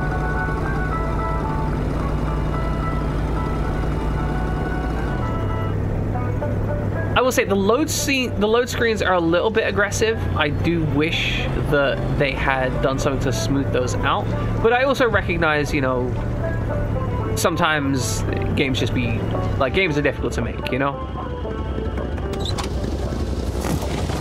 Okay, let's see if we can get warm up here. Oh fuck! Whoa, mon bonhomme. Holy shit!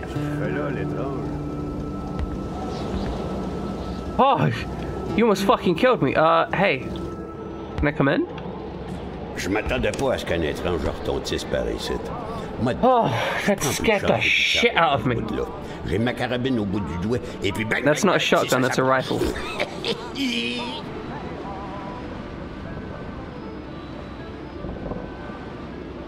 Fucking hell, that made me jump. Like, that was the first living creature that I've seen this entire, well, first non-wolf living creature, and it fucking shot me. I thought that was game over. Fuck. Tu marches, tu sens des pieds. Okay, so that's the case of the subtitles being wrong. Fair enough. So how are you? Si tu veux du linge chaud, parce que t'es habillé comme un gars de la I do need warm clothes. Pas non une bonne bouteille de caribou. Puis tu A bottle of caribou. Parmi mes guenilles. Okay, so if we get him some cloth, trade caribou for coat. So if we find a bottle of caribou, we can get some stuff in. Excellent. Vois-tu le livre là? C'est le Wendigo. The Wendigo. Le Wendigo. Un guerrier qui devient un loup pour A warrior who turns into a wolf out of vengeance when they've been wrong. There was a time when hate waged war. Our hunters could decimate the great wolves who had taken our children. Our warriors could snap the necks of cowards who had reached for our supplies. The deafening sounds of rock and bone breaking was enough to satiate the hate. And the rivers of blood would express our remorse and apologies. Thus balance was maintained. Then came the whites. The legend of the Wendigo dates back to a time before anyone but the tallest trees can remember. A time of great cold and great aspirations, when the ships came and spewed men and their fire cannons, plagues and spinelessness. Balance broke forever. The dead were piling up in our ancestral lands. Too many bodies covered in moss, too much blood spilled on our shore. Our bone-breaking hate did not suffice anymore. One day, a young warrior who had lost everything, nieces, brothers, parents, and hope, fell to his knees in the middle of a small clearing, covered in the blood of his fiancée, killed after having crossed the path of some whites passing by. He had seen everything and called out the Great Spirit. Man, I'm trying to read. Don't worry about it. He had seen everything and called out to the Great Spirit, called him out with words that came so naturally to him, words that could only create a river of blood and guts, a terrifying roar of screams. He called out for a force that no one had seen before. He became Wendigo. The whites were decimated under the icy claws of Wendigo. The great tide of blood even pushed a few ships back out to sea, but the Wendigo was not done yet with its vengeance. For as long as the heart of one of his fiancée's murderers still beat on Cree territory, he would prevail. The elders say it was the force of the ancestors' return to nature that turned the young warrior. In this clearing where many ancestors had been buried in centuries past, a clearing now covered in blood spilled unjustly in a time where too many bodies were being buried, the ancestors heard the cries of the young warrior. Only a remarkable time like this could the Wendigo have been born. His vengeance satiated, and the warrior become Wendigo went to rest forever. His frozen heart melted and disappeared, much like real snow come the spring. The storm that had befallen the Cree lands faded as well. There was much celebration, balance had been restored, but the whites came back too. White hatred is never satisfied by rock and blood turned to dust. They arrived by the hundreds, armed with guns and torches, burned down every village, raped every woman, smashed the head of every newborn, tortured every man that fell into their grips. Never before had unbalance been so deep, the Cree peoples, and ever since it has been told that one should be satisfied with the rivers of blood brought by hatred, despite the wrongfulness done to them, because the remarkable hate comes a far too steep a price. The Wendigo was never invoked again, but the hearts of the Cree remained a fear that one day a young warrior would once again call out with remarkable hate, because they know, through the wisdom brought by this legend, that the Wendigo would prevail, but that this victory would come at a great cost. The whites would come back, the whites would rule, none would be spared. I'm glad you're enjoying the narration. I'm trying to make it, you know, good and enjoyable. La belle rose la tulipe, qui se donne au yab sur le mercredi des cendres. C'est-tu pas effrayant, cette histoire-là? Guys, reading the books for us. Excellent. Qui se donne au yab sur le mercredi des cendres. C'est-tu pas effrayant, cette histoire-là? Is the caribou just hanging out here? Also, have you just gone mad? You don't mind if I search your drawers for, like, useful stuff that I can steal, right? Hey, la Corriveau, Batesh, ça te passe l'envie de te marier, la Corriveau. Killed her husband, squit one after another. No pity for marriage, that one. Yeah,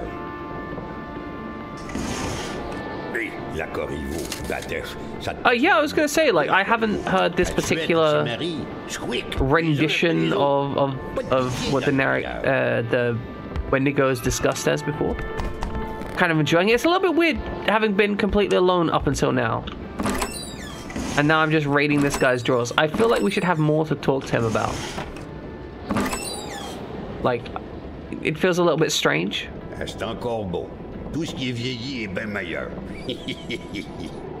Things are so much better when they're old. I mean, fair, curry does tend to taste better the next day. This is true.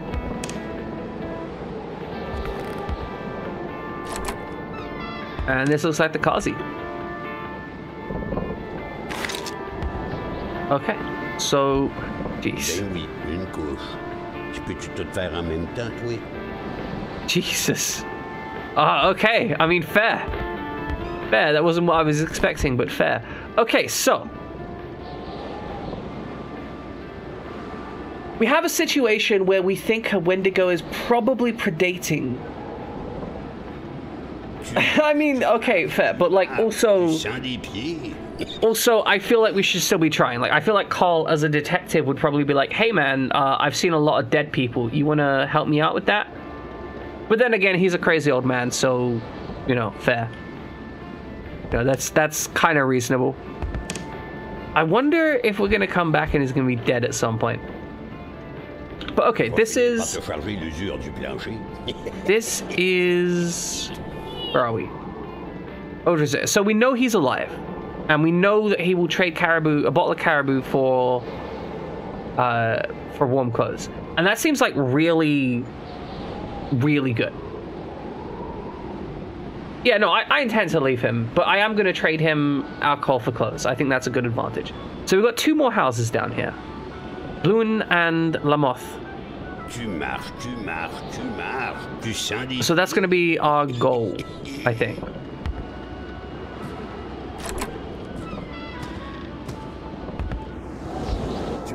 Alright, we're going to leave you to a gallon of caribou and we'll be great buds. Excellent.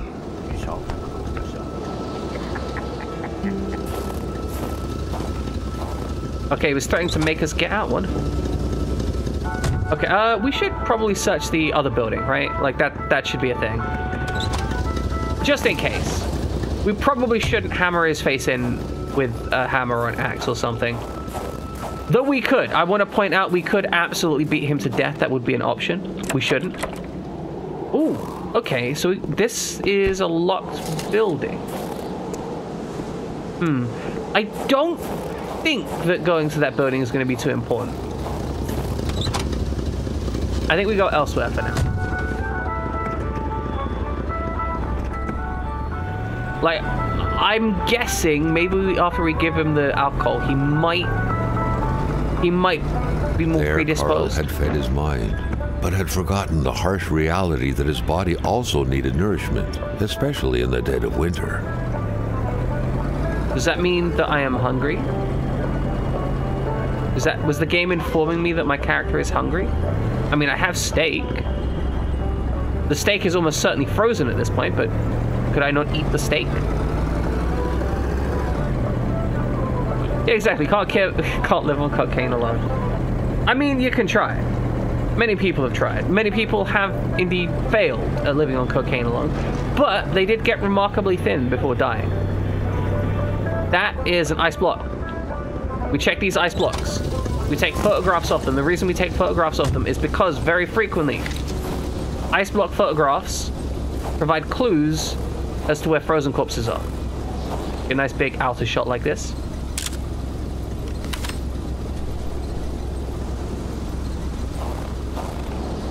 Okay, so there are footsteps coming up to it, but they go back this way.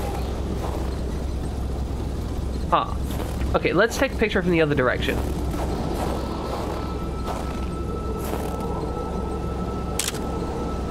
Where do these footsteps go?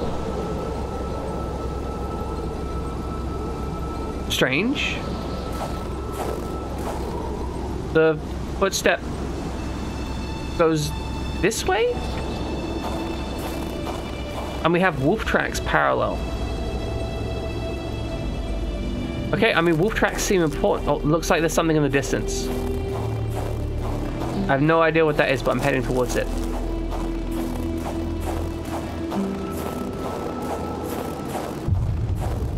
The ice. Oh, fuck! Wolves. Okay, fair. Fair. Let's take a couple more shots of this. Okay, so there's definitely tracks going in here. The cold seemed to be more brutal here than anywhere else. Oh! It seeped into bones and into every breath to get to the heart until it stopped. Carl needed to be dressed in warm clothes to survive. So if we go in there without the extra warm clothes, we will just die. So that is both an upgrade, but also a narrative requirement. I like that! I like that method of handling that. So, okay, we have the icy cabin. So we get the caribou, we take the icy... we get the caribou alcohol, we get the... Carl wondered how long he would have to endure this skin-stinging cold. I mean, forever. You're gonna have to... Like, this is your life now. You will forever endure this skin-stinging cold. Eternally be damned by icicles. Oh, there's another one. I'm gonna have to take a picture of it. Why am I taking... I'm an idiot. Why am I taking a picture of this thing? I don't know why I think these are important. Okay, so these footsteps are going this way, so that's going to the cavern. Ah, I crossed the loading point. God damn it. It looked like this might be interactable with. No. Okay. All right, let's get back in the truck.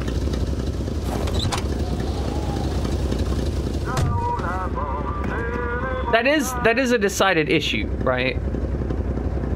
Okay, so we need to take the left here. We are not in a good shape. Can we, like, use some of our consumables, maybe, to heat us up a little bit? House of the Patriot. That sounds really ominous.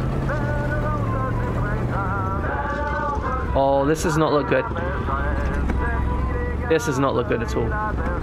There's ice cubes right outside the house. Doesn't look like there's a fire inside it either. The place looked more like a pigsty than a house. A heavy stench of curdled milk, cheap alcohol, and boiled cauliflower filled the air. What is going on? Carl knew right away that the owner of this place wasn't a copper collector.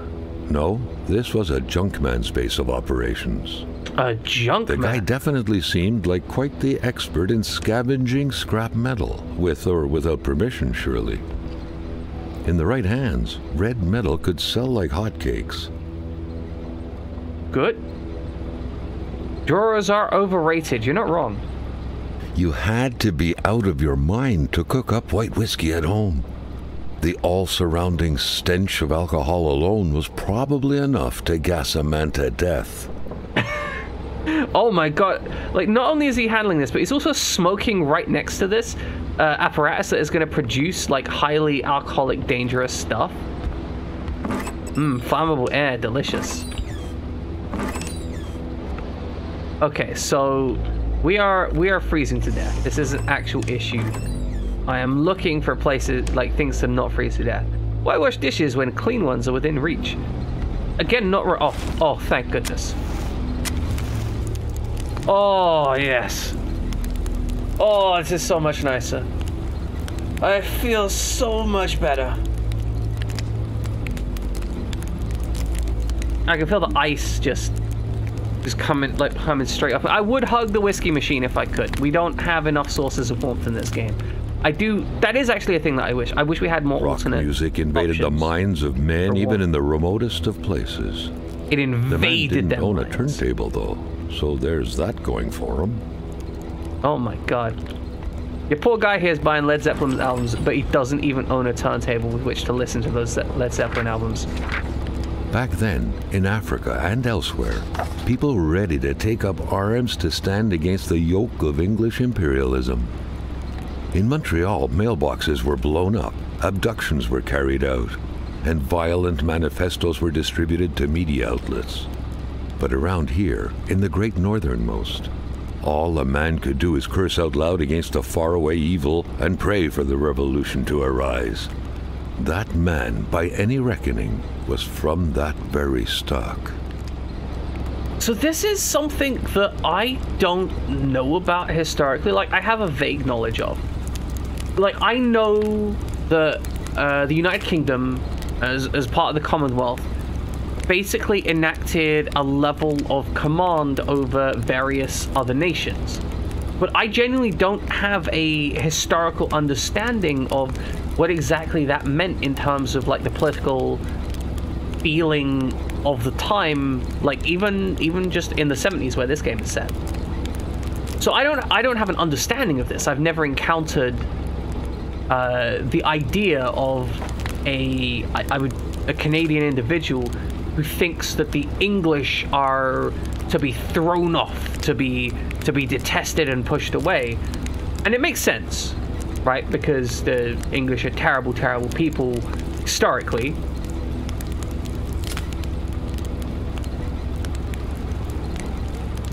Right, like, this is the whole thing, right? Like, I know, like, on a surface level that kind of stuff happened, but I don't have a kind of integrated understanding of it, right? Like, I don't have an integrated understanding in the same way that, like, I have an integrated understanding that America was involved in slavery, right? America enslaved people and they did bad stuff. And I know that that's a thing, and I know that has a cultural effect and a remit, and because it's kind of part of the extant culture today. But a lot of the things that happened historically, like this with regards to the British Empire, I don't have an understanding of the cultural interactions with other countries, because as far as I understand today, for example, we have a fairly positive relationship with, for example, Canada and Australia and so on. Like, it's normally a relatively positive relationship. Like, it's a non-hostile relationship. But no doubt, if I were to ask individuals going back like 50 years, I could probably find some horrible recounting of why they thought that certain things were horrible from a political perspective. And I enjoy the fact that this game talks about something that, even if only in passing, right? Even if only in passing, I enjoy the fact that this game talks about something that I wouldn't necessarily encounter. Because now that thought has been put in my head, so I'm going to think, okay, well, maybe I should read up on this, right? And this one iota of understanding is something that I hadn't thought about. But now it's like, I wonder what was the political thought? What was the opinion in that situation? And hopefully I'll discover some new stuff and find out some stuff. The rag reeked of fermented vomit. Carl delicious. Wondered how one could bear to live in such gross and horrid conditions. Carl now knew how to quench the drunkard's thirst. White whiskey and sherry wine.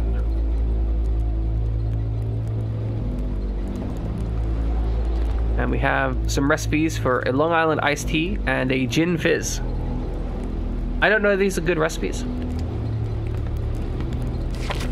It est Jean Blouin. Seems like that pig had a name after all. That pig? That's pretty rough. We barely know anything about the guy and we're calling him a pig. Like, jeez. Okay, so we've got heat here and we've got the ability to mix our alcohols. So, inventory. We have an empty bowl. We have a lot of empty bottles, actually. That's fair. That's fair. You're not wrong. I mean, you're not wrong. It's not the most conventionally desirable of places.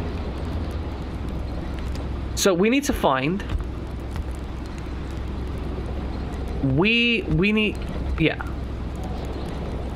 I mean, we found some information. We need to find. This place wasn't a copper collector. Some white whiskey. No, this was a junkman's base of operations. The guy definitely seemed like quite the expert in scavenging scrap metal, with or without permission, surely. In the right hands, doesn't look like it's going to be in here. Could sell like hotcakes. Perhaps he has like an outbuilding. I can't drink any alcohol. It's the alcohol that makes me sick.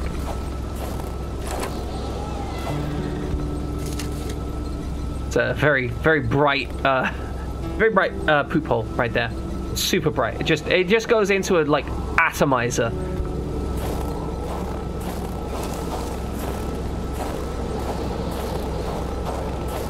Ooh, we've got a whole bunch of barrels thrown back here. If Carl had at any point wished to get his hands on some caribou, he couldn't have wished for better than a distillery like this one.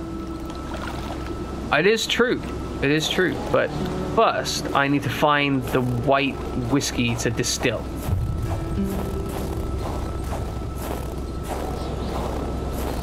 Yeah, the only kind of issue is the oh, there's a nice axe there. I've already got an axe. I don't need another. Of course not. The only issue is, like, it's kind of one of those things. Like, I don't necessarily want to put all the effort into trying to find a non-alcoholic beer that I enjoy drinking when I could just drink other stuff. With a homemade shooting range such as this, it wasn't hard to imagine a stray bullet ending its course inside the flesh of an unsuspecting passerby. Granted, Carl thought, disagree. There wasn't much in the way of passersby around here. Oh, bullseye. Like, I disagree. Like, this looks like an okay-ish shooting range. Okay, wait, hold on. Is that the main road? Okay, hold on. That is the main road. This is a terrible shooting range.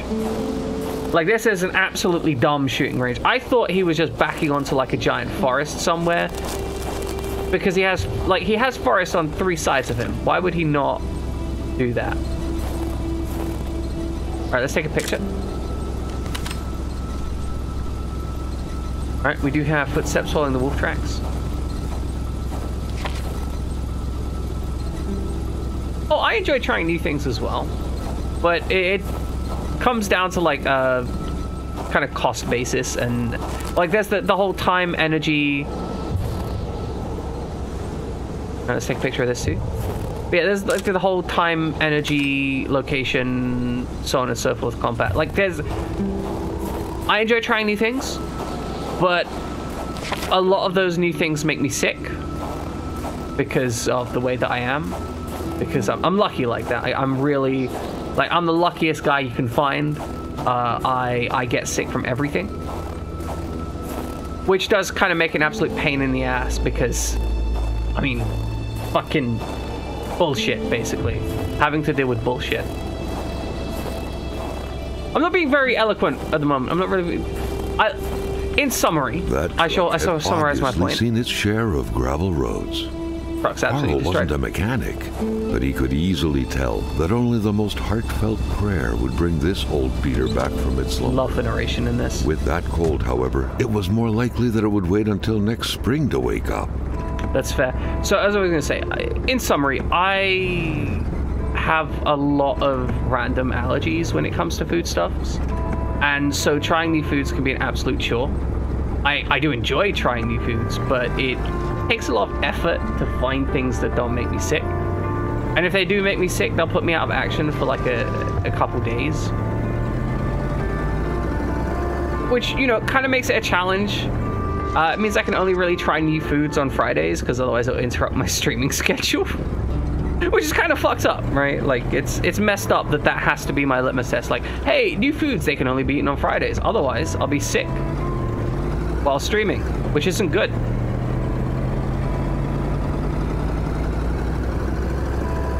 But I do enjoy trying new things. I actually really love food in general. Drink less so, because it, like I said, it's less...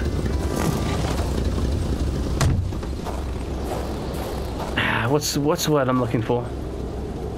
Oh, we found a log. It's not bad. We found some pincers and some hardware. But yeah, drink is less easy for whatever reason. Because drinks tend to be very overly complicated in terms of what they put in them. Okay, so the axe was good. We need the axe. I don't know if we're going to benefit from flares. We'll empty out a couple empty bowls because we're not using those. We don't need the lantern. I'm going to put the wood in here as well.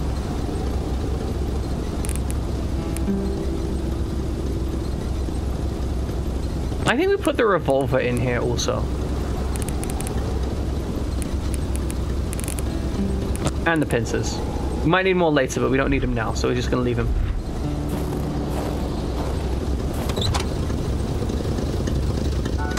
I would love if I could just stop being allergic. Oh, do you have, like, some weird autoimmune issue? Because that shit sucks donkey dicks, right?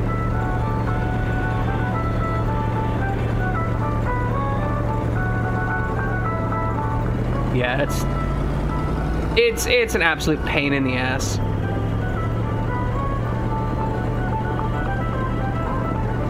Oh, got happy fancy music. What is this? There's an ice cube on top there and some fences. Carl wondered how long he would have to endure this skin-stinging cold. I'm fine. Quit complaining. Sometimes, and especially around here, people are so possessive with their land, as a dog is with hydrants. That sounds about right. Oh, hey, let's steal his package. Dear Mr. Lamoth. I'm just sliding down.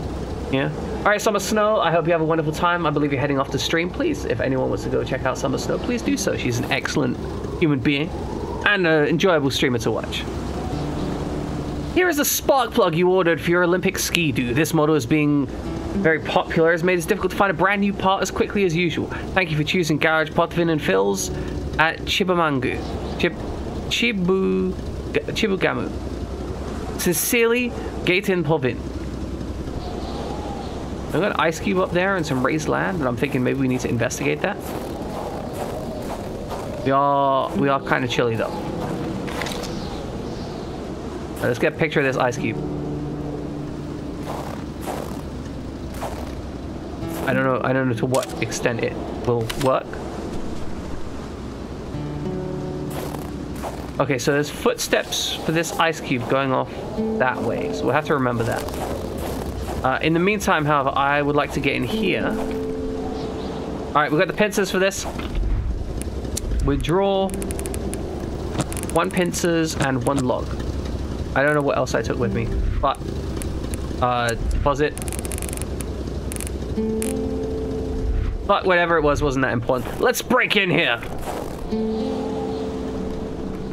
See, they're very possessive of their land, but that's fine because we've got these pincers. And these pincers can break through anything, except all the stuff that they can't break through, like the doors and such. Ooh, got another ice cube there. That is very concerning. Okay, first, we're gonna get in here. Hamilton, je ne serai plus votre chien? Hamilton, I won't be your dog anymore. Bet. I would not wish to be Hamilton's dog either. Do you have a fireplace in here, my friend? I would greatly appreciate that if there was some way to heat the self so I did not die. Oh, we have a nice little rest here. Nice and toasty.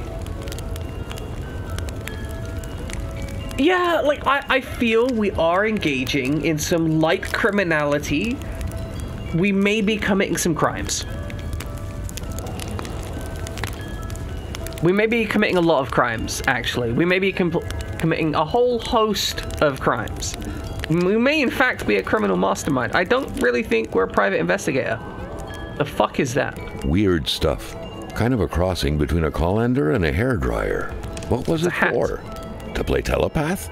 To protect against nuclear waves? Bombardier. Or Bombardier. Manufacturer's manual, page 1. The suspension has way too many parts. Taking a puzzle apart is easy, but putting it back together is another story. I patched everything up with the tracks. I left them close by. Ski. Don't drink and work. Don't drink and work. Don't drink and work. I'm misplacing parts of the machine. Regime came help me work on the machine yesterday afternoon. For the most part, he helped me chug my bottles down to the last drop. I think we tried to ski or something. Bad idea. Still haven't found the one ski that we lost in the process.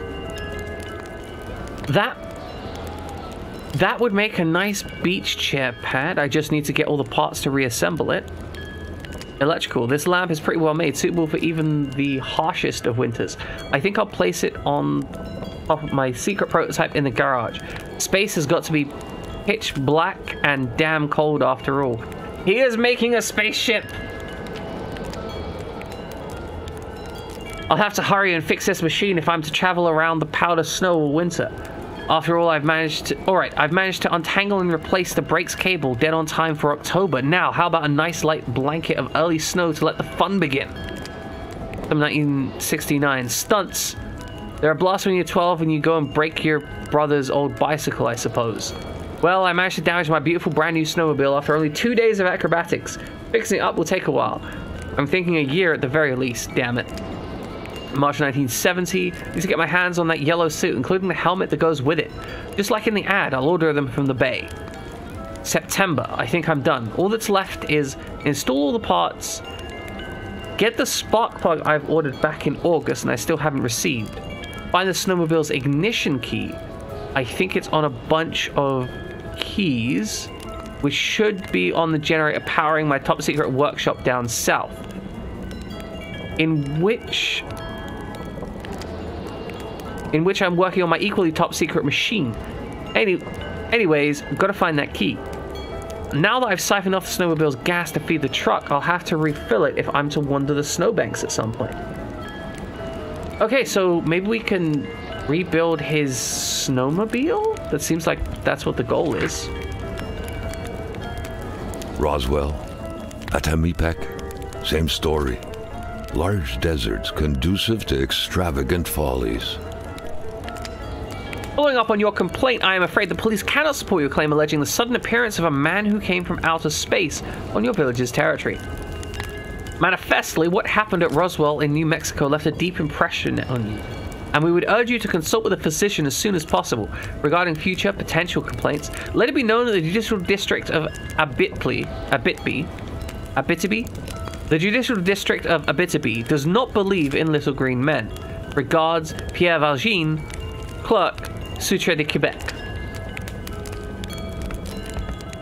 I am for sure butchering like all of the French pronunciations in this, just so you know. Like, there is no way I've got a single one correct so far. But that is absolutely fine, because I don't speak French. I speak English. And quite frankly, English is a terrible language. Okay, so we have a rock collector. Are the rocks supposedly from outer space? I wouldn't be surprised. But it does seem like his secret project in the garage is the more important project. If some daring person could manage to get their hands on the missing parts, Carl was willing to bet that the craft would have taken flight. Really? Really? Carl, I don't believe you. I'm gonna be real with you. I don't believe you. Not in the slightest. The man has a passion for intergalactic things. Back then, okay, people were obviously scared of the Russian atomic bomb. But an invasion by extraterrestrials was a legit fear as well. Seems like the mechanic had made his choice. That is horrible. I mean, in any case, that person's in for a long wait. Oh, spook me like that. Carl already noticed that telephone services weren't provided in this area. We're gonna take a picture of it. Okay, we're gonna keep that picture. Okay, so it looks like he probably went that way, right? Another worrisome victim of this ice. This one seemingly petrified in action. Makes a lot of sense. The poor man, before being frozen solid, seemed to have been defending the entrance to his cabin. But from what? From the Wendigo. The very first steps of man on the moon were made more than a year ago. The event had surely because that would have been really the mechanic's mind for him to still keep this around. Yeah, like that, yeah, that would have been super historically recent for these guys.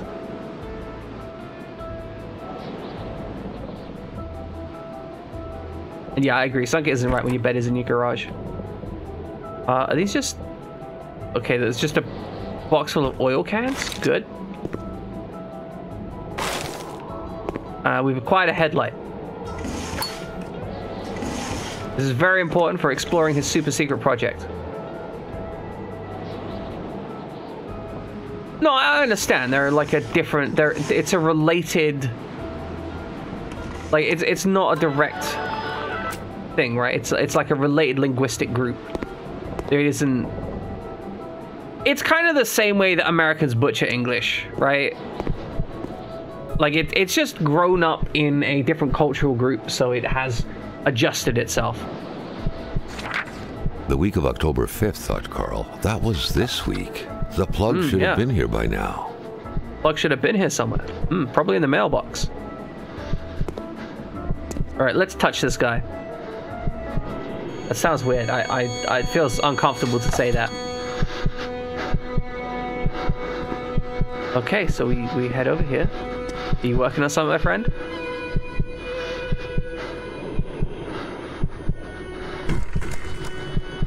Oh, something has hit the front door. Very concerning. Lamp got thrown on the ground, starting a fire. It's a huge amount of light coming in from outside.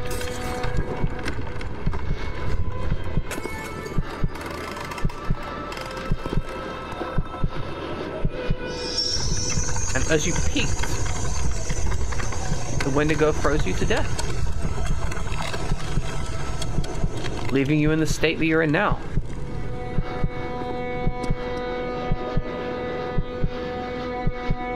That makes a lot of sense. Why is it so dark? Is this not meant to have ended by now? Oh, can we look over here?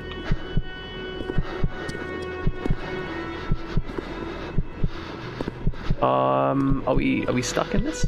We get the flashlight out? He's very solid, it's true. He is the solidest man in existence.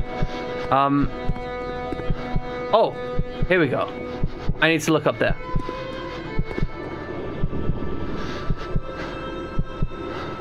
Okay, so he threw something important up there. Maybe that's not him, maybe that's someone else.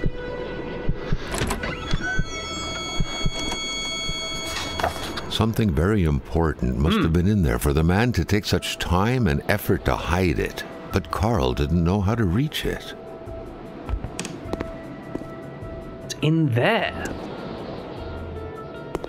Okay, well, there's some kind of... Okay, it's on a hook, by the looks of it. Can we... So we have a puzzle here. We now need to somehow mess that thing up. I think we grabbed what was over there, and we grabbed the light off that thing. We don't care about that. Maybe we need to look in from outside. Can we get on the roof? Is that an option?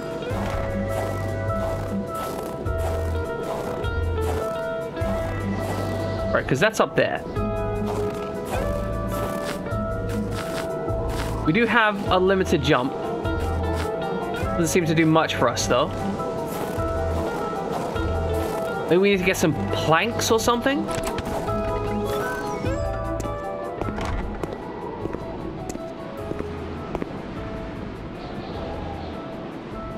Huh. Okay. You know what? I think this is actually where I am. I think I'm going to close it out here. Thinking about it, like we put in a good few hours. We made a lot of progress. We've done a lot of stuff. I think that I'm gonna try and complete this game next stream. Normally my Friday games are just a game that I play and we see how it goes. This is a game that I want to complete though. Like I don't really know what's gonna go on next, but I want to continue on and play more of this. So I think next Friday we're gonna be playing this game. All right, let me run over to this corner and hide because you save when you're near fire. Carl deducted this was a map of the area. Yes, it is a map. Were those pins pointing to places of interest? Ooh. Oh, okay, so he's marked out some locations. Cool. I'll have to check that out later. So, I've enjoyed this game. It's been good fun. Who are we going to raid out to? Where are we going today?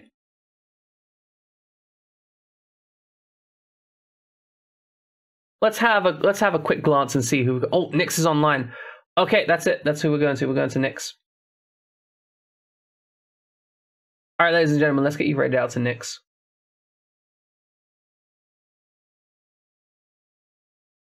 Okay, so ladies and gentlemen, we've